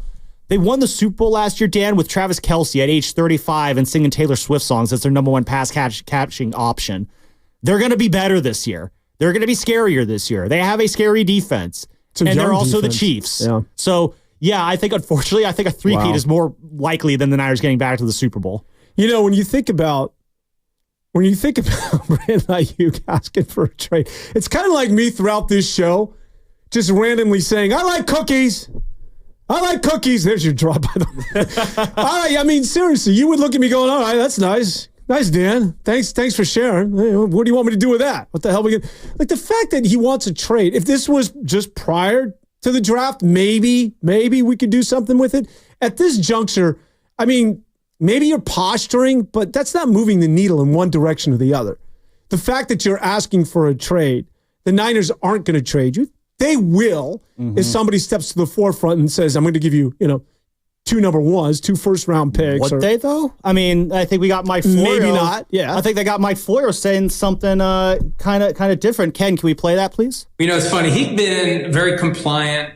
He hadn't asked to be traded. There was a time before the draft where, as they were haggling over what he is worth, his agent was given permission to see if other teams would pay him what he was looking for. And at the time, it was $28 million a year. It's probably higher than that now because the market's changed. I'm told there were 5 teams that were ready to go and give him what he wanted, what the 49ers wouldn't give him. But they couldn't work out a deal with the 49ers for a trade. And, from the 49ers perspective, this is where it gets a little screwy. You've got 5 other teams that were willing to pay him what he wants and give you something to get him. Why won't you just pay him what he wants? So he's taken the stand now. He's asked to be traded. We'll see if he shows up for camp. But one thing about the 49ers, we've seen guys, you got to be the squeaky wheel to get paid. You got to be Deebo Samuel, demand to be traded for weeks, and you get paid. Nick Bosa, hold out until right before the start of the season. You get paid. I think Aiyuk is shifting into, I'm done being a nice guy here because that didn't give me anything. I'm going to start agitating to either get the contract I deserve or get traded to a team that'll pay me. I think one thing we can all agree on, $14.1 million is criminally low for a guy who was a second-team All-Pro, second in the league in yards per target. He had 1,300-plus receiving yards on only 105 targets last year. Imagine what he could do if he was getting the ball thrown his way 180 times like CeeDee Lamb. Lot to unpack there. Well, that's just not fair, what he just said at the end there. They're not offering him $14.1 million. That's his rookie contract. Well, yeah, but I mean, if you're Brandon Aiyuk, I mean, you're coming in the NFL, I mean, they always say you got to get your bag, but the other thing is you got to play every play like it's your last, because you never know. Any play could be your last. If you're Brandon Aiyuk playing on a 1-year deal, basically, with no insurance after this season. I mean, Dan, have you been watching Receiver on Netflix? No. Oh, well, I'm a couple episodes in, and already you can see just the punishment these guys take. Devontae Adams, he's been kind of the low key. Him and Jimmy G have kind of been the low key stars of the series. Because you get your Devontae. Is this like quarterback last year? Yeah, it's like quarterback, but it's with receivers. It's following Debo, Kittle. Because Kirk Cousins came out of that. Yeah, like Justin Jefferson, Devontae Adams, and why am I spacing on the 5th name? Amon-Ra St. Brown. But you see, like Devontae Adams, he's like, I've never been hit like this before, because Jimmy G is just leaving him open in the middle of the field. For as good as Kirk Cousins looked in quarterback, that's how bad Jimmy G is looking in receiver right now. But these guys, they go through all this punishment. Now, Brock doesn't leave Aiyuk open to get hit that as much as Jimmy does with his receivers. But at the same time, it's the NFL. Like, one wrong turn, your knee explodes. Yeah. You catch the pass here, you get hit in the side, your ribs are shattered. You're not the same guy anymore. If you're Brandon Aiyuk, you're playing on just a $14 million deal and nothing else afterwards. This isn't so much about the money. This is so much about, I need to secure my bag while I still have the value to get that bag. Could you imagine if he decided to just play on this 5th-year option, be a potential free agent next year, but then he, blows out his knee in week 7, his value's torched now for the rest of his career. That's millions and hundreds of millions of dollars possibly that he could be losing by not signing that contract now. So I get it. Brandon Aiyuk, you got to get your bag right now. I'm totally on board with that part. So as far as that criminally low aspect, I hear what you're saying. It is his rookie deal, but that's far below what he's worth, I believe, to this offense. Oh, yeah, and the 49ers are offering him much more than that. They're giving him, what is it, the $25 million reportedly. It's just a matter of whether or not he wants to take it. This is all business. It's all bartering, right? Mm-hmm. They don't think he's worth the $35 million that Justin Jefferson just really put the market on its ear. But, somewhere in between, hopefully there's a happy medium that they can arrive at. But the 49ers aren't offering him $14 million, I guess is what I'm saying. Yeah. So Florio talking about how this is criminal. Well, I don't think he mentioned it like that. I think it's more just the fact that he's playing on just a fifth year of his contract that's $14 million. But it won't be, because they're going to offer him much more than that. He'll play. He's either going to... No, I see it as just he thinks that Aiyuk needs to be paid more. Gotcha. Yeah. Yeah, well, I think we all do. Yeah, we all agree. He's not a $14 million wide receiver. I get that. The other thing that I would say when it comes to Florio that I would disagree with is that I said what I said. As far as being the squeaky wheel in order to get paid, I would say that the 49ers take care of their players. Trent Williams is the highest paid left tackle. Nick Bosa is nobody makes as much money as Bosa. Well, nobody makes as much money. He had to squeak a little bit though to get that money. But it's all part of it. At the end of the day, you got taken care of. And the 49ers, none of those guys left, despite the threats of Deebo Samuel, despite Nick Bosa holding out, going into the season essentially. Fred Warner was in a lengthy holdout. Those guys got taken care of at the end of the day. They're 49ers, and they're also playing for a handsome sum. So this idea that the 49ers are doing anybody wrong is sort of my takeaway from Florio. I would thoroughly disagree that San Francisco's on the other end of the spectrum and actually pays and takes care of its stars. Yeah, but isn't it also kind of concerning? This is the third year in a row the Niners are entering training camp with a key member of this team not participating. Deebo had the hold in 2022, and he was not in Deebo shape when the season started. I mean, Deebo was in incredible shape to begin with, but he wasn't quite Deebo Samuel shape just yet. Nick Bosa, he got to a slow start this year. That hurt him. The whole thing's like, oh, he's always ready to go. He's always working out. It took him a couple. He still, was really good this year, but it was a slow start. And then at the end, he kind of ran out of gas a little bit. I mean, he's huffing and puffing on the sideline of the Super Bowl in overtime there. So this is a third year in a row in a very key season for this organization. You talk about this 49ers window, how open it is. Like last year, we were saying Super Bowl or bust. I was kind of more in the Super Bowl or figure it out next year. This year is Super Bowl or bust, in that if you don't win, like you're going to be changing this roster up because guys are getting more and more expensive. Brock Purdy's going to be getting really expensive next year. So like you got to maximize this year. Yeah. And the fact they have this cloud around Aiyuk now kind of concerns me. Yeah, I would, to your point, say that's the only area of leverage that I think Brandon Aiyuk has, is because what it is that you just laid out. They don't want this to go into camp. That if Aiyuk has any leverage in this back and forth and this stare down with the 49ers front office, it's the fact that they know they want Aiyuk, although Aiyuk is still, by all accounts and reports, is working out at the facilities. But they want Aiyuk ready to go come week one, and they don't want this prolonged. So, yeah, I would agree with you there.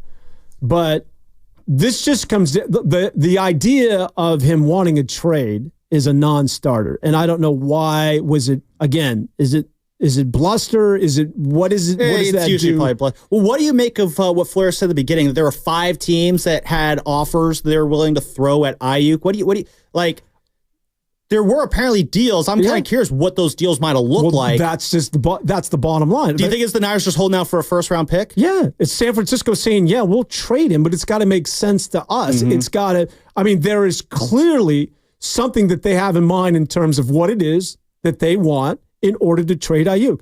It's very similar to Danny Ainge and Lauri Markkanen, which we'll get into in maybe the next segment. Danny Ainge knows exactly the value or what it is that he interprets the value for his star. So as a team, as a front office, you don't compromise that, especially when it comes to Brandon Aiyuk, and you have all his control. So there could have been 20 teams that came in with offers. But if they're below what you deem as the value, then you're not going to move on it. And there would be curious to see. I mean, if there was a first-round pick and the Niners still said no, then maybe that's doubt if it was a first-round pick. I think the big issues, and Aiyuk kind of hinted at this. He's not hinted at it. He's said it. He basically said, if you signed me earlier, you could have gotten this done. I just want to go through. Here are the extensions that have been signed this year and when they were signed. So Nico Collins down in Houston, he got an extension that's going to be paying him $24 million a year. He signed that on May 12th. Another one that was done this year, obviously you mentioned the Justin Jefferson one that was done at the beginning of June. That was $35 million a year. Jalen Waddle got his bag on May 30th for about $28 million a year. Then you had AJ Brown at the end of April. He got $32 million a year. The two deals that I think really kind of put the Niners in a difficult spot.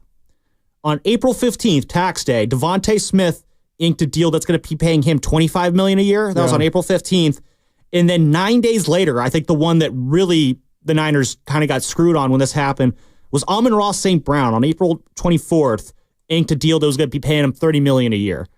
I think that's the one. That 9 days, that was your time, I think, to get Aiyuk signed. Because I think $30 million for a receiver is a lot, especially when you might be paying anywhere from $50 to $60 million for your quarterback next year, on top of Debo, on top of Kittle, on top of CMC, on top. Talanoa Hufanga's got to get paid. Diamador Lenore's got to get paid. I think we have it somewhere, Ken. Diamador Lenore reacted almost in real time to the breaking news of Brandon Aiyuk requesting a trade. It's buried somewhere in our system if you want to go digging for it.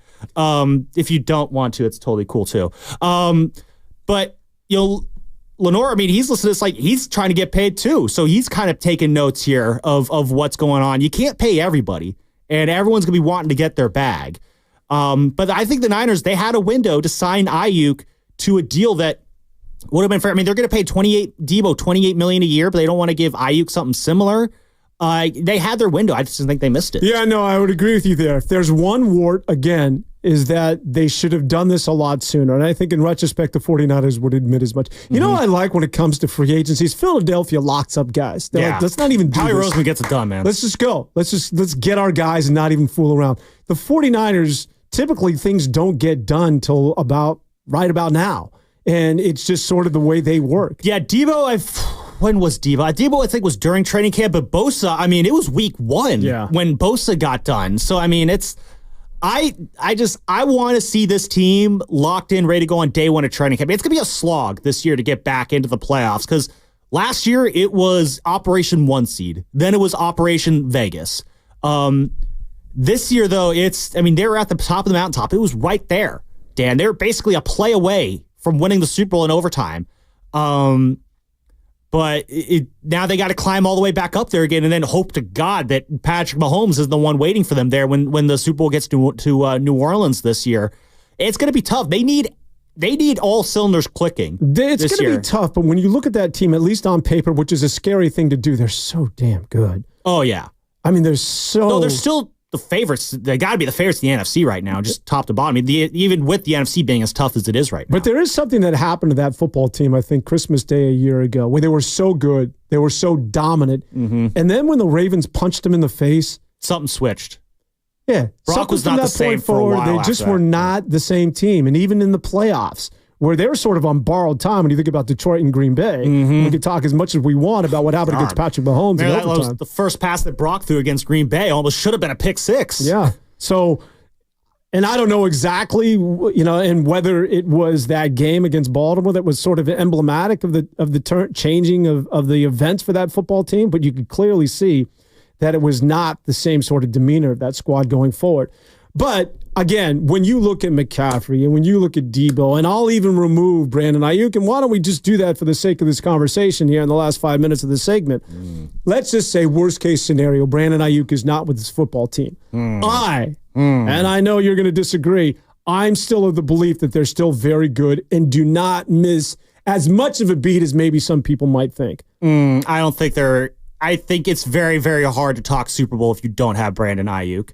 Brandon Aiyuk, he was Ricky Pearsall being sort of the X factor. Ricky Pearsall is kind of the great unknown here. I believe he was just put on the PUP list the other week, so he's dealing with he's a little banged up already right now. And he's a tiny dude. Like I'm worried. First hit he takes, he's gonna explode into a million pieces. But you take Brandon Aiyuk off this team, he was the spark plug on this offense. There was a lot of drives that. It's third and long. It's all right. I guess the 3 and out. Then boom, Brock hits Aiyuk on a 12-yard out, and now we're cooking with some hot grease. The one I always remember was the Philly game. They were down 6-0 after the first quarter against the Eagles in Philly, and you're thinking, oh my God, did the Eagles have something here? And then Brock hits Aiyuk coming out the gate in that second quarter. Next thing you know, they're putting the Eagles in their grave where they belong. Aiyuk gets things going for this offense. Brock trusts Aiyuk, and he is really their only legitimate kind of downfield threat. I mean, Kittle can be a downfield threat, but Debo, not really the route runner that you would expect from a downfield threat like that. He's more kind of a catch and run out of the backfield kind of guy. Aiyuk's their only legit deep threat. Juwan Jennings, I don't think is that guy to that extent. So, no, if you took Aiyuk off this team, I think there is a significant step back that we would see. I think the 49ers at this point are more a sum of their parts. It's similar to that of like Kansas City, as you just laid out. How many times do you take somebody away from that of Patrick Mahomes simply because you can't afford him? Whether it's a wide receiver, and you can go through the list. Whether it's the speedster now with Miami. Tyreek Hill, but when you have, and I know Patrick Mahomes is sort of one of one. I think, it's because you're the Patrick Mahomes factor there. It is the Patrick Mahomes factor, but I also think that we're sort of underselling what it is that Kyle Shanahan has built, which is not predicated around one guy. It certainly wasn't around Jimmy Garoppolo. It's not Brock Purdy, and it's certainly not Brandon Aiyuk. I think that there's more of a system in place. That it's Christian McCaffrey, that it's running the football, and then it's also having Kittle get into the seam routes, is Debo doing his thing, it's the defense being dominant, that it's more of a collective effort as opposed to, yes, you need your stars. And right now, when we parse these things out, we think about these players on an individual basis, and we begin to, we're like, without Brandon Aiyuk, you can't do fill in the blank. But I think once the season begins to start, you realize that there are so many weapons, and that the way Kyle Shanahan outthinks and is so innovative that it's more about the system than it is sort of the player, so to speak. Well, yeah, but I mean, the players kind of make the system too, in a sense, so to speak. I mean, part of what makes like the Debo CMC pairing so scary is I always think like it's like a cheat code when you line those two up in the backfield together. Because if you're a defense, you're thinking like, what am I supposed to do? Because you could, Brock fakes a handoff to Debo, gives it to CMC. You're kind of. If you're the defense, you're kind of in trouble no matter what he does with the ball there. But when you start taking away options, though, the defense, it's easier to kind of focus on certain things. And I think when you do take away that deep threat, that only deep threat, then all of a sudden Kittle is kind of your best deep threat. So when he's lining up, you're knowing, there's your deep threat right now because it's probably not going to be Debo. Christian McCaffrey, he's more kind of, you're checking down to him on those Texas routes there. And then if Ricky Pearsall turns out if he's balling out in camp and he's looking like a guy who can absolutely fill in for Brandon Aiyuk, that'd be awesome. That's great. That will certainly help. But I think we kind of underrate Brandon Aiyuk had 1,300 he's a hell of a 1,300 yards, 130 receptions on a team that threw the ball the least in football. I mean, the numbers that if you put him on, Philly if you put him in Las Vegas, or if you're in Kansas City, if he had it, or in Dallas, if you were giving him, a chance to get, 180, targets a year, this dude, he can put up big numbers. The reason his numbers are what they are is because, like you said, you have all those other options. I just think we really underrate just how important Brandon Aiyuk really is for Brock Purdy and this offense. I would agree with you. And that I would agree with you to this level that Brock Purdy is really sort of the X factor, because that you never know who you can develop a rapport with.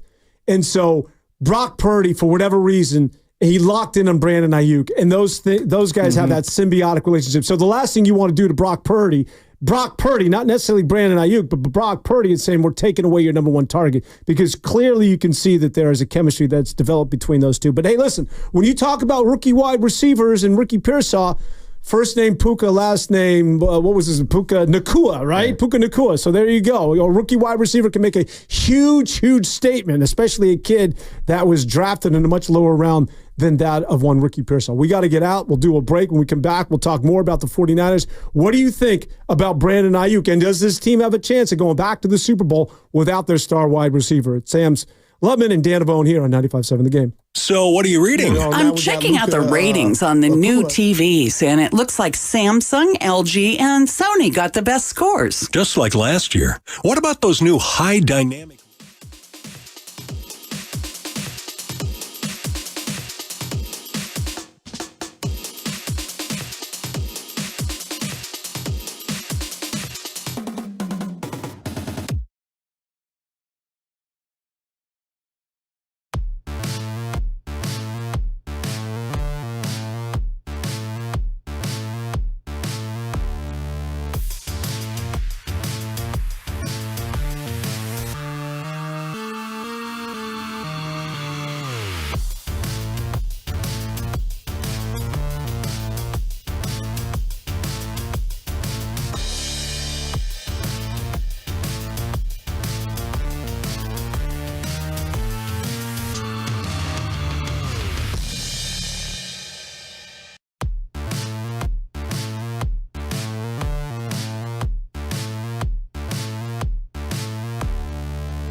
just randomly saying, I like cookies.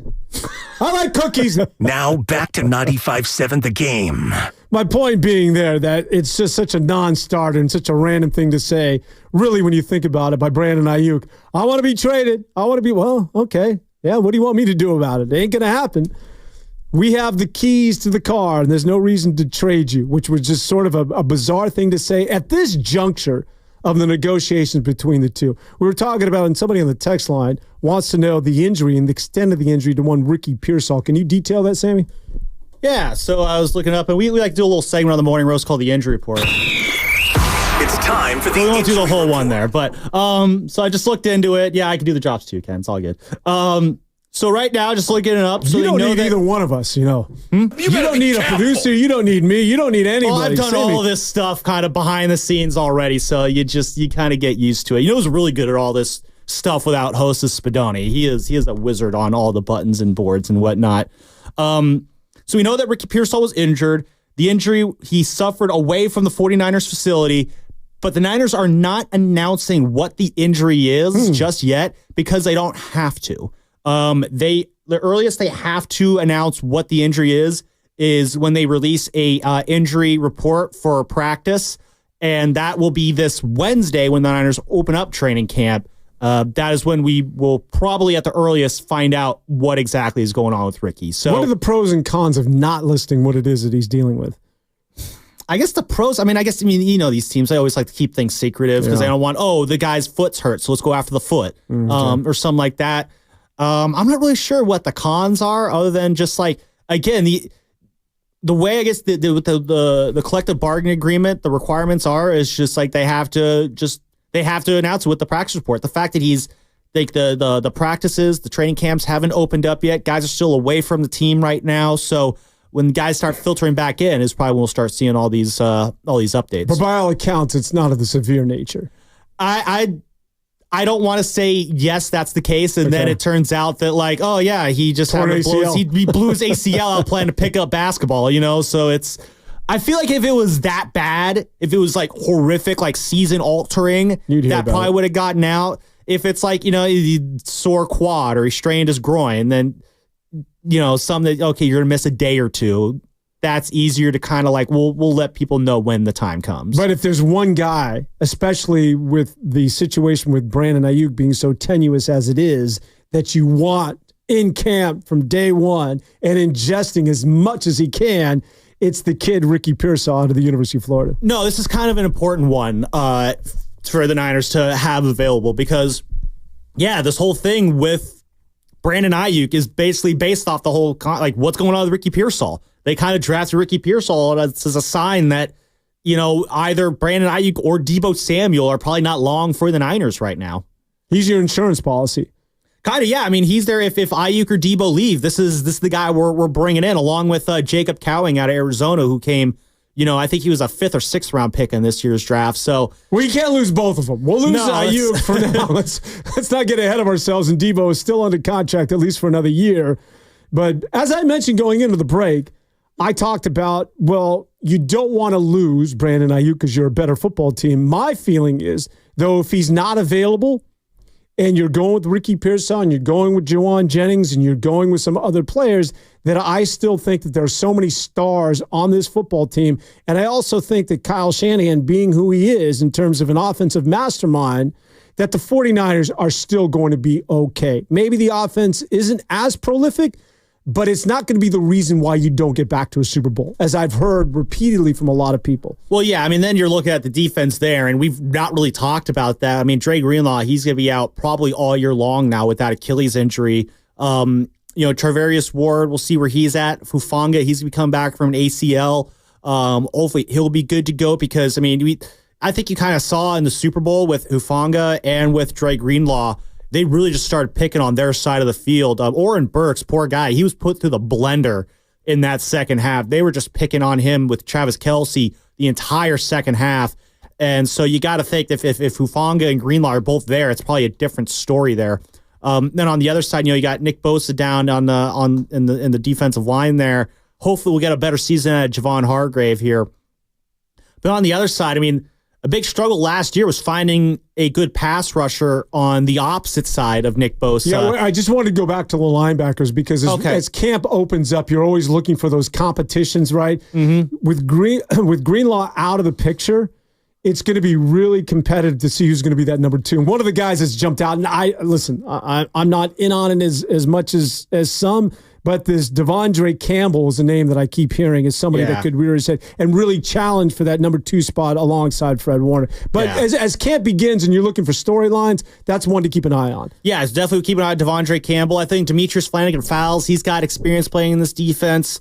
He could be in there too. I mean, I'm looking at I got the Niners depth chart right up in front of me. It's got Devondre Campbell at the strong side linebacker spot with Fred in the middle. And then it's kind of a question mark on the other linebacker spot. It'll be either, I guess, either Demetrius Flanagan-Fowles or even D. Winters. We'll see what goes on there. And then again, you look at the defensive line. It'd be interesting to see what the pass rush is going to be like there. They brought in Malik Collins and Leonard Floyd to give some, kind of a counterweight in a sense to what Nick Bosa provides on the right side. A guy I'm really looking at though, who I think we need to see a lot more from this year, it's Drake Jackson, who they got out of USC a couple years ago. He had that great game against Pittsburgh at the start of I think he had 3 sacks in that Steelers game last year, and then you just disappeared. I think he's got the athletic tools to be, a useful player on that defensive line. We're just not seeing it yet. Yeah, he deals with a lot of nagging injuries throughout his early career as well. But I think overall the point here is, I think the defense is still pretty sound this year. We'll see how things look this year with Steve Wilkes out. It just never really fit with him last year. But no, the way the Niners really kind of were blowing teams off the field last year was with that offense. The 30 points per game that they were putting up with Brock Purdy and this offense. Without Brandon Aiyuk, that 30 for Purdy is, as we like to call it, it's not going to be as common, I think, next year as it was last year.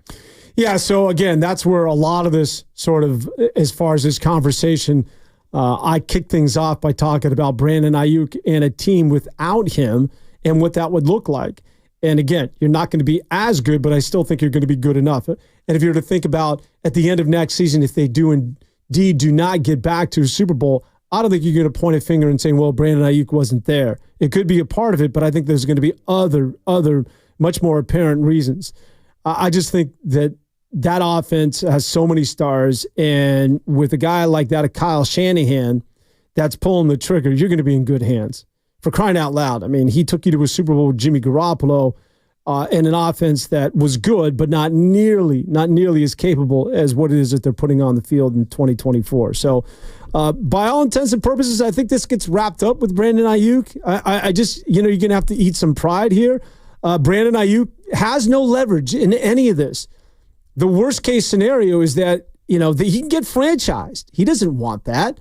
So I'm not sure what the franchise tag is for receivers this year. But whatever it is, that's the last thing that Brandon Aiyuk wants to deal with.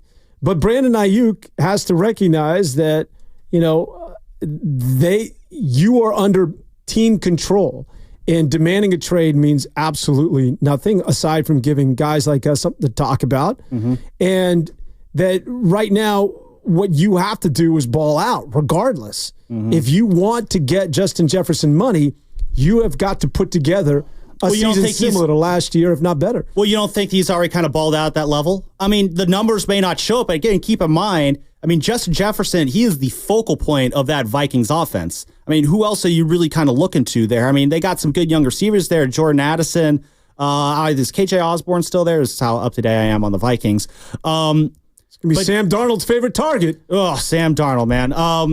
But yeah, we'll see what his numbers look like too. But Justin Jefferson basically is that offense. Devontae Adams basically is the Raiders offense. Amon-Ra St. Brown is one of the big pieces of that Lions offense. The reason that the reason that Aiyuk's numbers are so low is that you got to share the rock with Debo. You got to share it with Kittle. You got to share it with CMC. And there's going to be some days where you're just not getting as much love from Brock Purdy because you have all those other weapons. It's kind of like what Florio said at the end there. You put him in an offense like in Dallas, like with CeeDee Lamb, what kind of numbers he would get there. It would be very different. But the way that this offense operates, Aiyuk's numbers, they're going to be a little bit lower.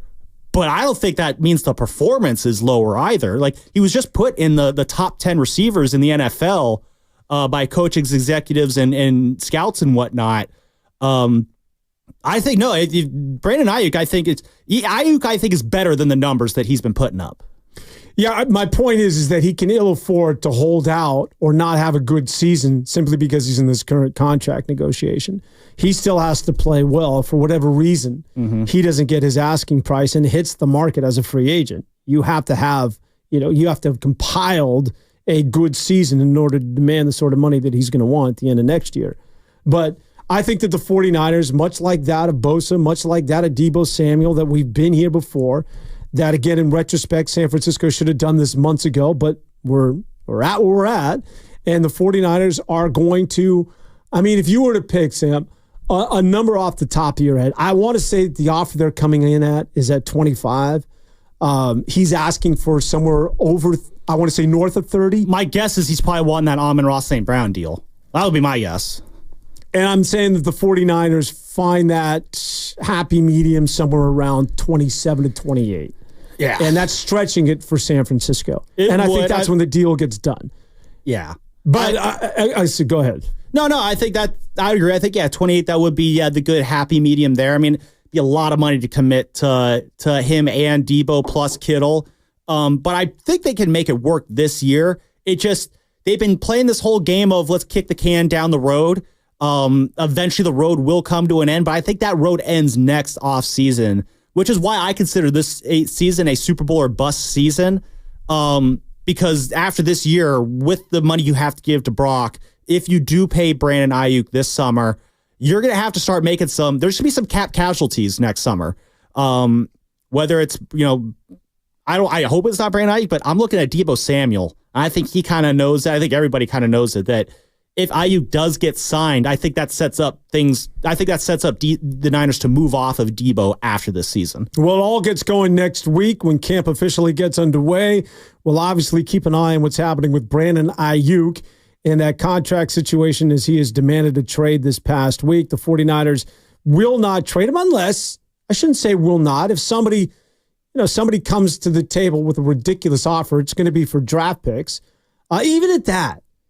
Because if you're getting draft picks, you're building for the future. That doesn't help you out this year, though. Yeah, and as we have talked about, it's all about sort of getting, putting your cards on the table and winning that Super Bowl, that elusive Super Bowl this year. Sammy has said and is on record that the Kansas City Chiefs have a better shot at the three-peat than San Francisco getting back to a Super Bowl. And it just sickens me to have to say that. No, but I think it's just, the Chiefs have shown they own the AFC. Josh Allen has not been able to step up and beat them in the playoffs. It'll be interesting what the Bengals look like with Joe Burrow. Texans are an interesting team this year. But the AFC is so much more competitive than the NFC. And all the good quarterbacks are the quarterbacks. Yeah, the thing is just like the Lions are going to be good this year. I think that the NFC North, which is, I believe, the division the Niners have to face this year, is going to be an absolute bear. The Packers and Lions think it'll be very good this year. The Rams are going to be very good this year. Is it a bounce back for Philly? I think it'll be interesting to see with Philly. I think Philly's going to be good. I don't know. And with Saquon Barkley, that's going to be the interesting one there, depending on how much tread he has left on the tire. Philly's going to be dangerous. Dallas, I don't take them seriously, but they got talent. They're not awful. They certainly can. They have the capability to be good. It will not be easy for the 49ers to get back to the Super Bowl. That's just the fact. Especially coming off of that hangover, especially coming off the fact that, they got, a big hole on that defense with Dre Greenlaw, which I really don't think is talked about enough. Just how bad they're going to miss him. Dre Greenlaw is going to be a serious, serious void on that football team as the 49ers, again, try and get back to being a dominant team with or without one Brandon Aiyuk. Again, it all gets underway this week. We want to switch gears and talk a little Golden State Warrior basketball because free agency continues. Trades potentially could take place. And the one name that's still hovering out there is that Lauri Markkanen with Utah. Yeah. And will he come to the Golden State Warriors? Do the Warriors have enough assets to lure one Danny Ainge, to trade him to the Warriors? And I would pose this question, because this is sort of where I live. Do you want Lauri Markkanen? and who it is that you're willing to move off on to get this young 26-year-old out of the University of Arizona, 7-footer who is the prototypical stretch 5 and fits perfectly in with the finisher, as they call him. Yes, because he's Finnish. For the right price, yes. The problem is I don't think you're getting him for the right price. What is the right price? Is any deal that does not include both of Brandon Podziemski and Jonathan Kuminga. I think at minimum you need to keep one of those guys. Like in a perfect world, I would love to see that trade built around Andrew Wiggins, Moses Moody, and GP2 and a bunch of picks. The problem with that idea, though, is I think the Jazz need to be in on that too, and I don't know if they would. Sam Quinn of CBS Sports, he wrote a great piece on this earlier this week. We had him on to talk about it. He broke it down really, really well. Basically, it comes down to this. It's almost like kind of a paradox situation, so to speak, where the Jazz, they want the Warriors' picks to be as bad as possible. So that's why they want Podziemski and Kuminga. Unprotected and, well, bad meaning the Warriors will be bad. Yes. So because they're looking at the post, because all these picks that the Warriors give up are going to be after Steph Curry leaves. And those picks, those Warriors probably be bad during that time. But if you have Lauri Markkanen, Brandon Podziemski, and Jonathan Kuminga, I'm not going to sit here and say that's your NBA Finals trio, but that is a trio that you could be you at least build a competitive team around.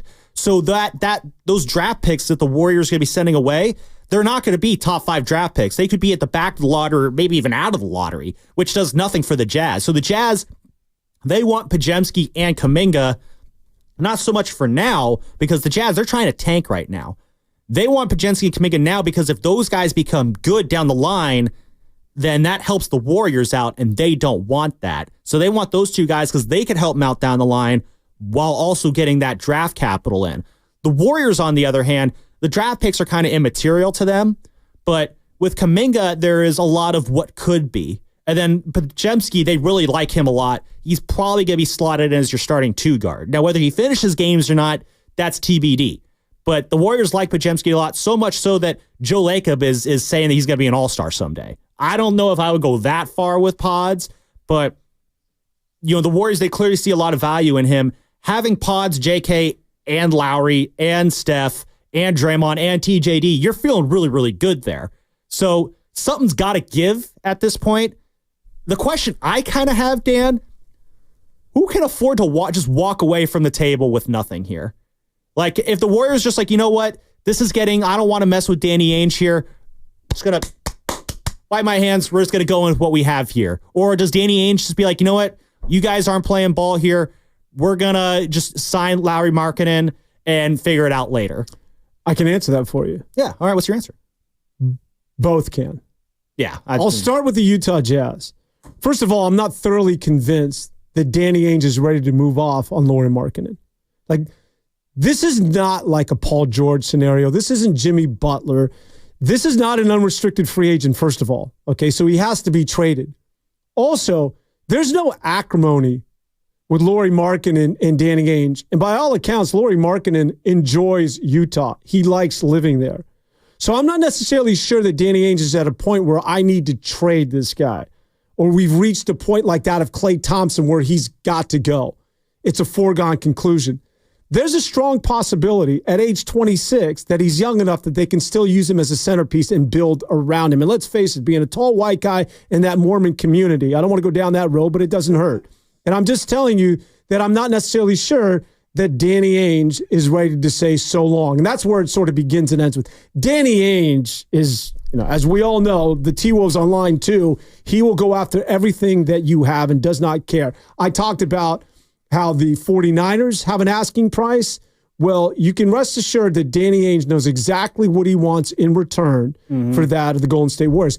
I would also mention that I don't think it's exclusive to the Warriors. Should he come to a point and arrive at a point where he wants to make this landmark trade and move off of Lauri Markkanen, I think San Antonio is another team that you have to keep an eye on. San Antonio, they'll go after Lauri? Well, they have all the draft capital, and they also have to show to Wembanyama that they have to win right now. Because Wembanyama, that extension, and I don't know him from a personal standpoint, But as a young bat, we were talking about how Shohei and a lot of young players want to go to those big coastal cities. And so San Antonio doesn't have a 3 to 5 year window to sort of rebuild. They got to show Wembanyama that they're ready to win right now. If they want to retain his services. Well, they did just add Chris Paul, which I think is a great deal for them. And Harrison Barnes.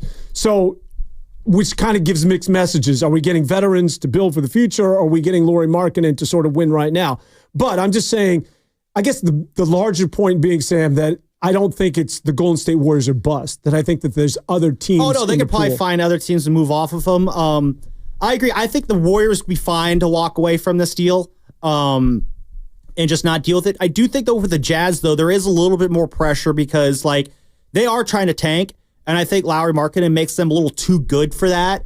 The top of next year's draft is very good. The phrase "capture the flag," Cooper Flagg going to Duke. He is expected to be the dude. He's been balling out in he was on the Team USA select team that practices against Team USA.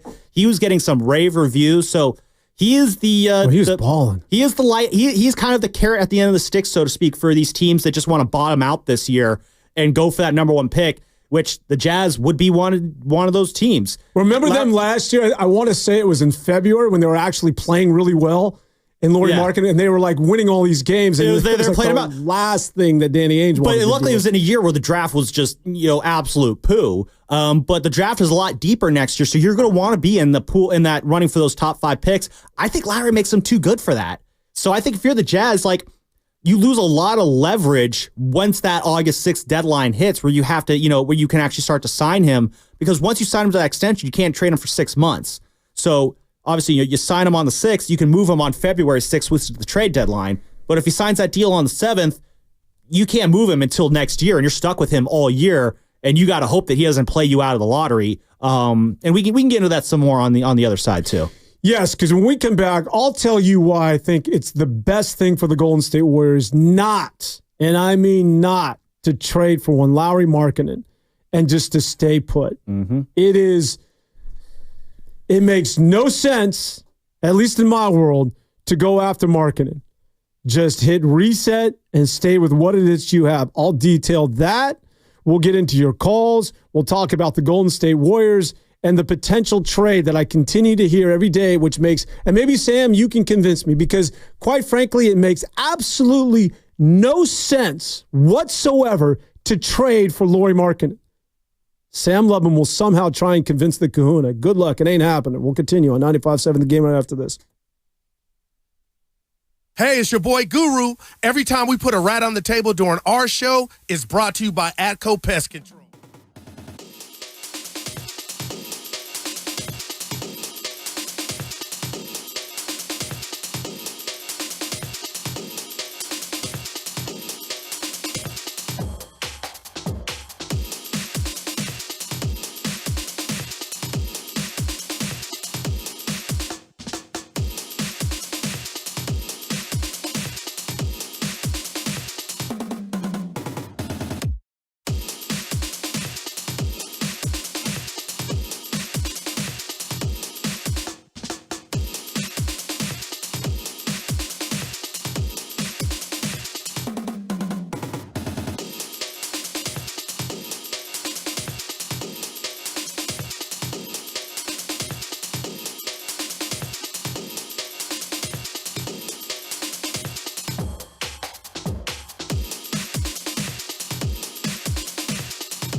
At least Bonte didn't win. Now back to 95.7 The Game. All right, welcome back. 95.7 The Game. We got a half hour left. Was that a Bonte drop there? That was a Guru drop about Bonte. All right. That was Guru was just happy that Bonte didn't win our knockout tournament, because if he did win the knockout tournament, we would never hear the end of it. Are you a baller? Are you? Oh no, I'm terrible. Are you? Okay, well, at least I'm horrible at basketball. I completely airballed my first shot in that knockout tournament. It was absolutely humiliating. What is a sport of choice for one Sammy Lubman? I mean, I guess you look like a boarder. Oh, that'd be kind of cool. I wish. I surfed once. I took surfing lessons in Hawaii back in 2016. It was part of a family vacation, and broke my ankle. Yeah. I shouldn't laugh, but wow, that's pretty harsh, man. It was. I was so stupid. So they're giving you the lessons, and they say, whatever you do not try and run up onto the beach. And like an idiot, I kind of did that. I jumped off the board right on the sand, and my ankle went. I actually heard the break too, which was kind of cool. Man, that's yeah. And I'm just like, the second happened, I was like, oh, I am dumb.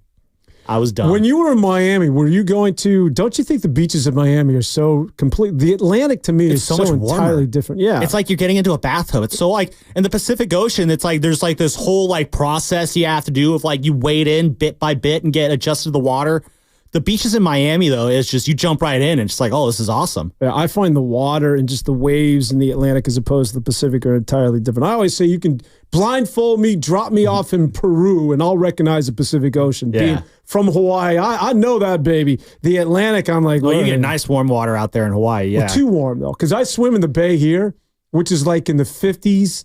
And you're freezing. Yeah, you like to swim around in the marina, right? Yeah, I swim in the Dolphin Club and sort of in the aquatic park. Yeah, aquatic you park. You go to Hawaii and the temperature's in the 70s. It's the complete opposite. You have to get out of the water. I mean, after a lengthy swim because it's too hot. You're like you're sweating. It's like, what is this stuff? I remember I went to this years ago in high school. I went to this Boy Scout camp down in the Keys, and that was like my first Florida experience. And I remember the first time I jumped in, I started sweating in the water. I was like, I'd never been in water this warm. Like, this is so much nicer. You jump in the Pacific Ocean, you're like, but then you get in that water, and it's like, this is really, really nice. I love this story. Tell everybody again why it is a local kid here in the Bay Area decided to go to Miami. So, growing up, both my parents went to Cal Berkeley here. So I grew up a big fan of Cal football. And so during the Jeff Tedford years, the late 2000s, obviously Cal football was as big as college football could probably get here in the Bay Area. I know Stanford had a great run, but no one really pays attention to Stanford.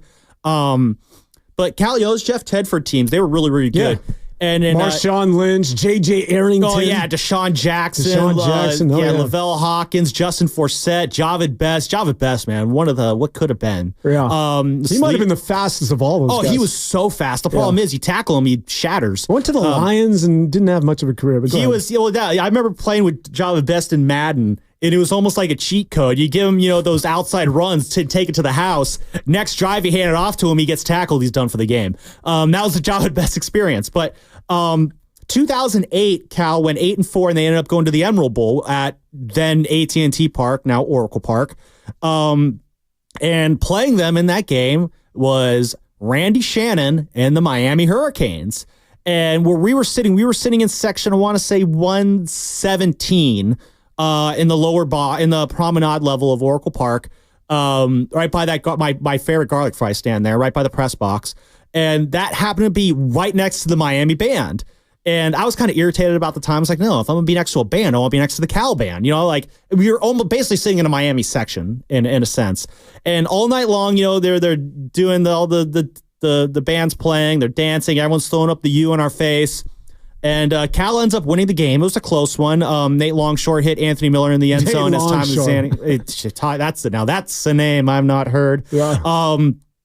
But I came away from that game thinking, it's like all this Miami was just being thrown in my face all night. I'm thinking, I'm a sophomore in high school at the time. Like, I need to start thinking about college soon. What would Miami be like? So random. You are so random, man. Like, what would Miami be like? And so then a couple months later, my English teacher assigns us a project, do research on a college. Just to kind of like get us into the thought process of looking for colleges. So it wasn't a huge, like a deep, dive essay on a college. Just research it. What are the requirements for it? What's cool about it? Stuff like that. And just kind of, learn about a college basically. So I was like, why not? Let's do Miami. And I'm looking into it. I'm like, this school has everything I want. Like I want to do film and broadcast. If you were doing a deep dive and I was that teacher, I would say, okay, here's a 30 for 30. Watch this. It's called Catholics versus the Convicts. Well, here's the thing that we're getting ahead of ourselves here. So I do the deep dive there. This is in 08. 08-09 is when this is happening. So spring of 09 is when I do this little deep dive here.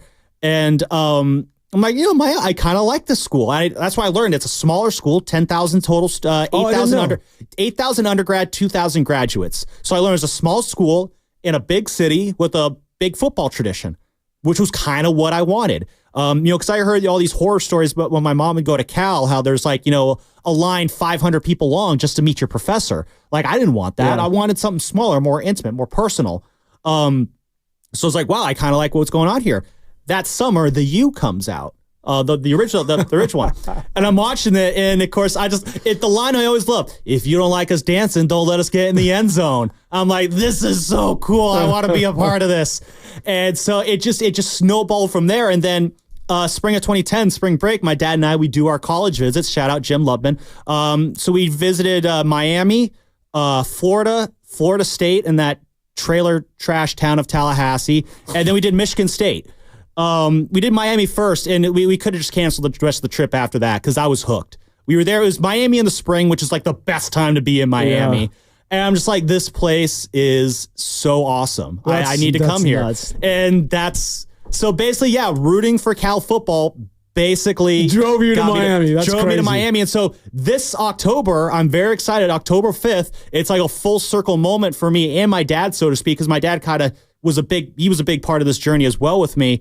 Miami's come to town to play Cal. Hello, ACC football. That's right. ACC football at Strawberry Canyon. So we're going to be going to that. And it's going to be like a full circle moment for us where this journey started with a Cal-Miami game. And now here we are all these years later, and we're getting Cal-Miami here at Memorial Stadium. So I'm very excited for that. Nothing speaks ACC than the fog coming in on the Golden Gate Bridge. Based off the Pacific Ocean, correct. All right, let's get into Lauri Markkanen. So I teased this at the break. This is how I see this thing, all right? Lauri Markkanen, first of all, Warrior fans, gather round, hold hands. I'll do this for you one more time. He is not the answer. I agree with you. And I don't think he is either. This idea that you're one player away. I know ideally you want to give Steph Curry the walk-off and get him another title. That's just not going to happen. We got to live in the real world. Really? So hold on. I mean, the policy there. So you're just no more titles for Steph. It's over. Not a chance. Well, it's not that I don't want to. It's just that this is where we're at. No, like that's like I'm not saying that's what you're rooting for, but you're saying like you don't think like it's not happening. Yeah. No. That the reality is it's just not going to happen. Now, is Steph going to like that? No. Is Steph going to go anywhere? No. You don't have to worry about Steph Curry saying, "Get me out of here. I want one more shot at winning a championship." Let's hope so. He's ensconced in the Bay Area. He just bought a building in the dog patch. His kids, this is the only place they know, right? They're part of the community. Dad goes to work at Chase, and he comes home and kisses him to bed at night, and that's life as we know it. As 3 plus number 4 on the way. As important as basketball is, he's not going away for 5 months of the year. He's not saying goodbye to the kids and I'll see you in about 8 weeks. No. That's just, he probably doesn't want this being divulged, but Steph Curry is part of the fabric that is the Golden State Warriors, and he's very acutely aware of his legacy. He's aware of what it is that Kobe Bryant did, and playing for one team means something to him. With that being said, this team, and I hear this time and time again, whether it's on this station or just being bannered about, you are not one player away. Somebody needs to explain that to me. If this was 2016, right? Steph Curry was 28 years old. Klay Thompson was 26. Draymond was like 25. They were at the apex. They were in their prime. Then you were one player away, and that one player was Draymond Green, and you went on to win a title. Yes, you were one player away. You want to fast forward 8 years later, where he's pushing 40 years old and he's 37. 36, Draymond's 35. You already moved Klay out because he's essentially too old. He lost that step. He's no longer a two-way player. And you're trying to tell me... There's other things going on too, but yeah. You're trying to tell me that you're still one player away, and that one player isn't Kevin Durant, but rather it's Lauri Markkanen. Like all of us, let's just take a step back and try and recognize what the hell it is that we're trying to do here. It's over. It's done. Dynasties come to an end. You can still be competitive, and I think that's all you can hope for at this point. Be competitive, maybe steal a playoff series. That's good enough for Steph to buy into, to be a competitive team that's you want to be in the mix. And then you lean into the youth. You identify your next core. It's not going to be Steph, Draymond, and Clay because that only happens once in at least my lifetime. But you can identify the stars of tomorrow. You get into the draft, and you also then assemble some free agents going forward. And you can be relevant again in maybe 2 years. You get Lauri Markkanen, who you have to max out at the end of next year, and you trade all your assets and you have no draft picks, you're going to be done for. You're going to be the Golden State Warriors before Steph Curry and Steve Kerr came to town. You remember that team? I absolutely remember those teams. The days of suck, as I like to call it. That's honestly, Dan, one of my big fears is that we will regress into those days of suck, which is why I don't want to give up these draft picks because I always have to bring it back to the Giants. Look at what the Giants have been going through over these last few years as they try to pick themselves out of their post-run doldrums. Look how nuts fans are going over that.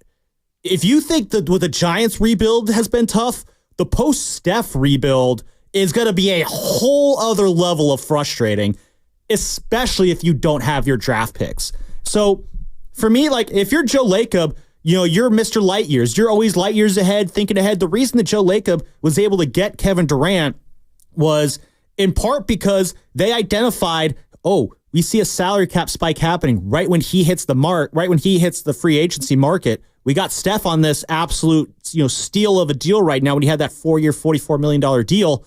We are perfectly set up to bring him in. They saw that 2-3 years out, and they were gaming themselves to get ready for that.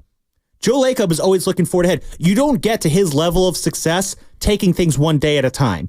You get to that level of success by you're looking several years down the line and game planning. How do we do this? How do we do that? And how are we going to handle this? So if you're Joe Lacob, you're probably thinking like, what are these post-Steph years going to look like?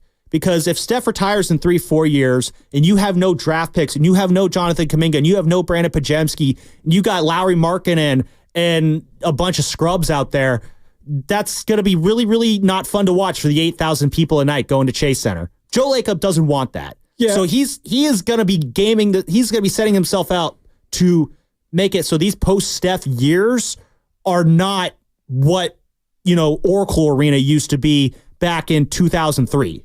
I think Joe Lacob, and he said as much, I need to get my arms around this team financially. Mm-hmm. He said this well before this offseason, that he wants to get under the luxury tax, that this is getting a little preposterous, paying this much money, more than any other professional team. Forget about the NBA. In professional sports, that payroll for that of the Warriors was that crazy. And for a team that, got waxed by Sacramento in a play-in game? It made no sense. And as you just laid out, this dude's not a smart businessman. He's a business tycoon. He's a captain of industry, all right? This guy knows what's up.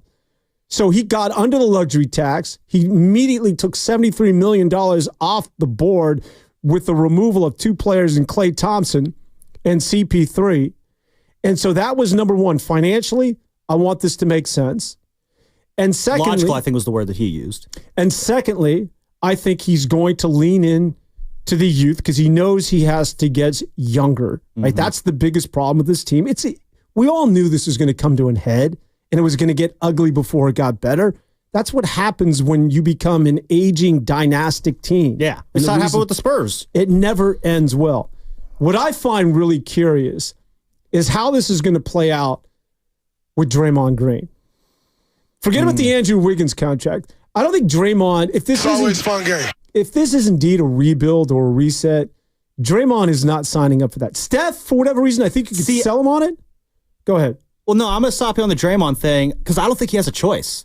Like, who else is like, I don't know what kind of a market he would really have. And honestly, so he's got 3 years left, $25 million per. I don't think any team wants to pay him $25 million. You don't? We had Joe Lacob in studio, a few months ago, and he kind of let slip an interesting nugget where he said, Draymond Green drove over to his house to get that deal done. Like, that's how kind of like desperate what Draymond was to get that deal done. I don't think there was really a market for Draymond. I don't think there's a lot of teams out there that would be chomping at the bit to get Draymond Green. There might be a team like, Detroit or Charlotte or one of the other, bumble scum teams that no one ever cares about that, if you go there and collect your paycheck, which is the, same as NBA banishment. I think that Tobias Harris, he just signed with the Pistons. That's what NBA banishment looks like. You're just like, no one wants you. Go play for this bad team and collect your money. Like, if Draymond wants to do that, sure, but I don't think he wants that. So I think Draymond, what basically happened this last year, Dan, which is why Clay is in Dallas right now, is the Warriors kind of decided Draymond over Clay. And they made their bed with Draymond Green. And everything that happens over these next few years is going to be in the shadow of just like you chose Draymond basically long term, and you're married to that decision, and you have to lie in that bed that you made. If Draymond Green is indeed part of this team, my only concern is that if the writing is on the wall that this is not a team that is going to contend for a championship, which is where he lives. He plays to win titles. And once that becomes very apparent to him and the rest of the team, does he buy in? Because that's really sort of where he lives, is the buy-in. Because we've seen him check out before. And if emotionally he doesn't want to play basketball, he's no good to you. So if it gets to a head where Draymond Green recognizes this is a team that's going in another direction and a future that may not include me, I don't know the buy-in for Draymond. See, I don't know if that's going to be as big of a problem. I think as long as Steph is here, Draymond will follow in kind. Joe Lacob has Draymond's back too. I'd assume so. I mean, he basically chose Draymond over Jordan Poole a couple years ago. Draymond punched Jordan Poole, and Lacob jumped behind Draymond Green in support. Now, can the Warriors depend on Draymond Green? Well, Joe Lacob was on the NBA Show podcast on The Athletic with David Aldridge. Dan, this is what he had to say about that. I mean, I'm not going to sugarcoat it. I can sit here and do a sugarcoat job. I've had that conversation with him many times. Sure. And he understands it. Hopefully, he doesn't mess up going forward. I don't think he will, but I always think he won't. I love the guy. He's a tremendous competitor. He makes our team so much better, particularly on the defensive end. He's a savant. We need to try to keep him in the games, because when he's in the games, we're a much better team. And so I don't really have a good answer for you on that, other than I've asked him and I've told him, we've had very direct conversations, and I think it's hard to always control yourself in life. He has some problems. We all have some issues about controlling ourselves in certain ways. His just happened to be on a very big stage and have implications that are pretty large for the organization. So I do believe he's committed. I do believe he's committed to just make sure he stays on the court, stays in shape, does all the things to help extend our run and to do as good as we can and even compete for championships here in the next few years. So Joe Lacob clearly is believing in Draymond Green, but like you can kind of hear it's like, oh yeah, he's had messes, but I always think that that's going to be it. It is just, you keep enabling Draymond when you say stuff. Last year, he said it was the most important year of his career. And then he chokes out Rudy Gobert and he smacks Yusuf Nurkic on the court and misses 25 games. And you don't think that they could have used him for those 25 games? Like, if he's active for those 25 games, they could have been close to a 50-win team. Well, you're not in the play-in. No, you're out of the play-in at minimum. So, yeah, I think for better or worse, the Warriors are latched on to Draymond Green until he decides that he wants to stop playing basketball. No, you're probably right. And I think... Unfortunately, Draymond, he killed the dynasty. When he punched Jordan Poole, he killed the dynasty. Oh, I can't go there. Oh, I'll go there. You think Jordan Poole is part of the dynasty? I mean, Jordan Poole is a big part of that title run in 2022. Was definitely part of the title. We forget about that. That series against Denver, you don't win it without him. He started in front of Steph. Yeah. Yeah, no, I mean, Jordan, you probably do not win that title in 2022 without the contributions of Jordan Poole. I would agree. He was primed to take off and be a big part of this future.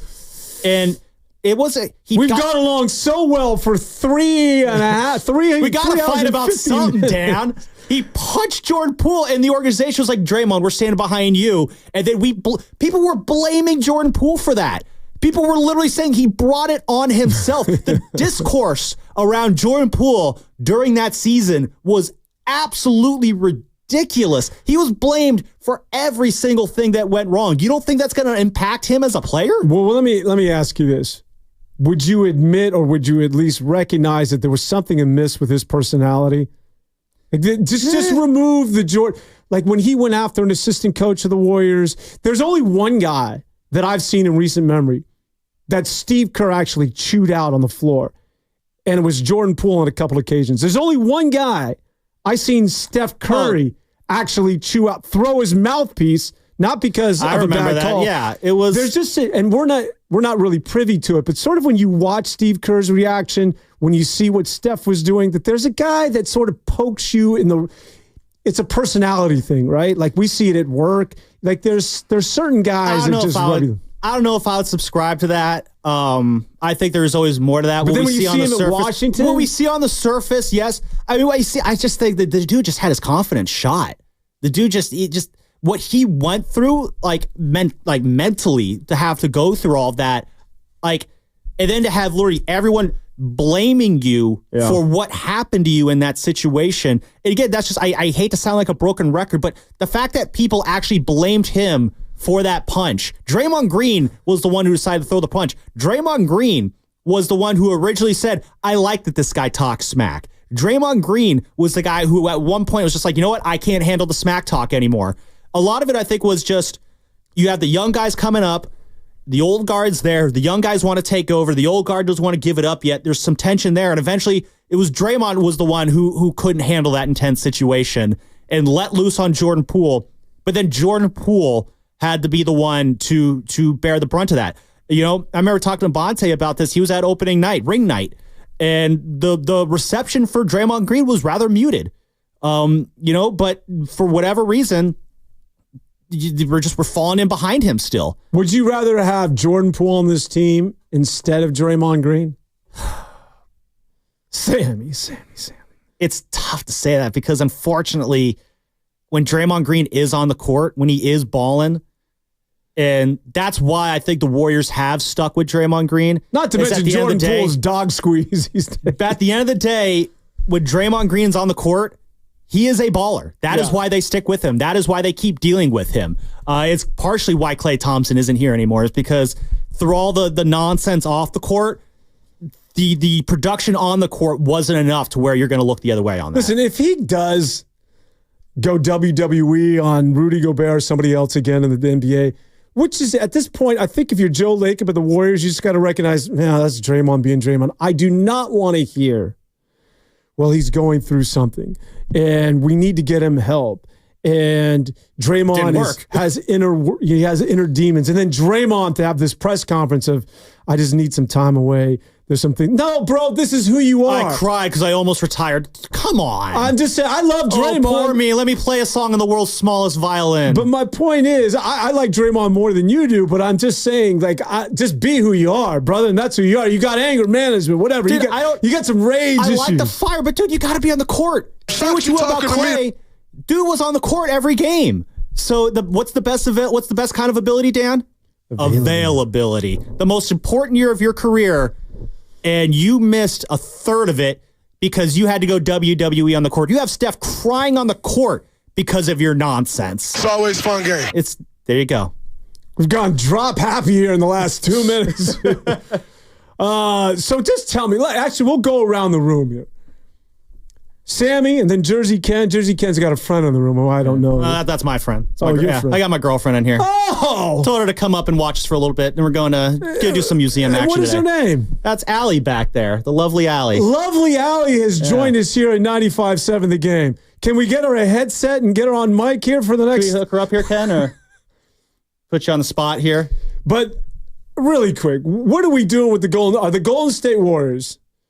What are they doing next year? Because I think that this is the team that's going to take the floor. Everybody thinks the shoe's going to drop. They're going to trade for somebody because there's no way you can just start the season with this team. But this is the plan. This is the plan of getting under the cap. This is the plan of getting your arms around this team financially, and it's also leaning into the youth. This is the rebuild. This is the reset. Although they don't want to use those words, I think Joe Lacob has known all along, despite what it is he's saying. Step back, I think. Step back, fine. Yeah. This is what it is that they want to do. With Buddy Hield and all these guys, they've got depth, they've got a bench.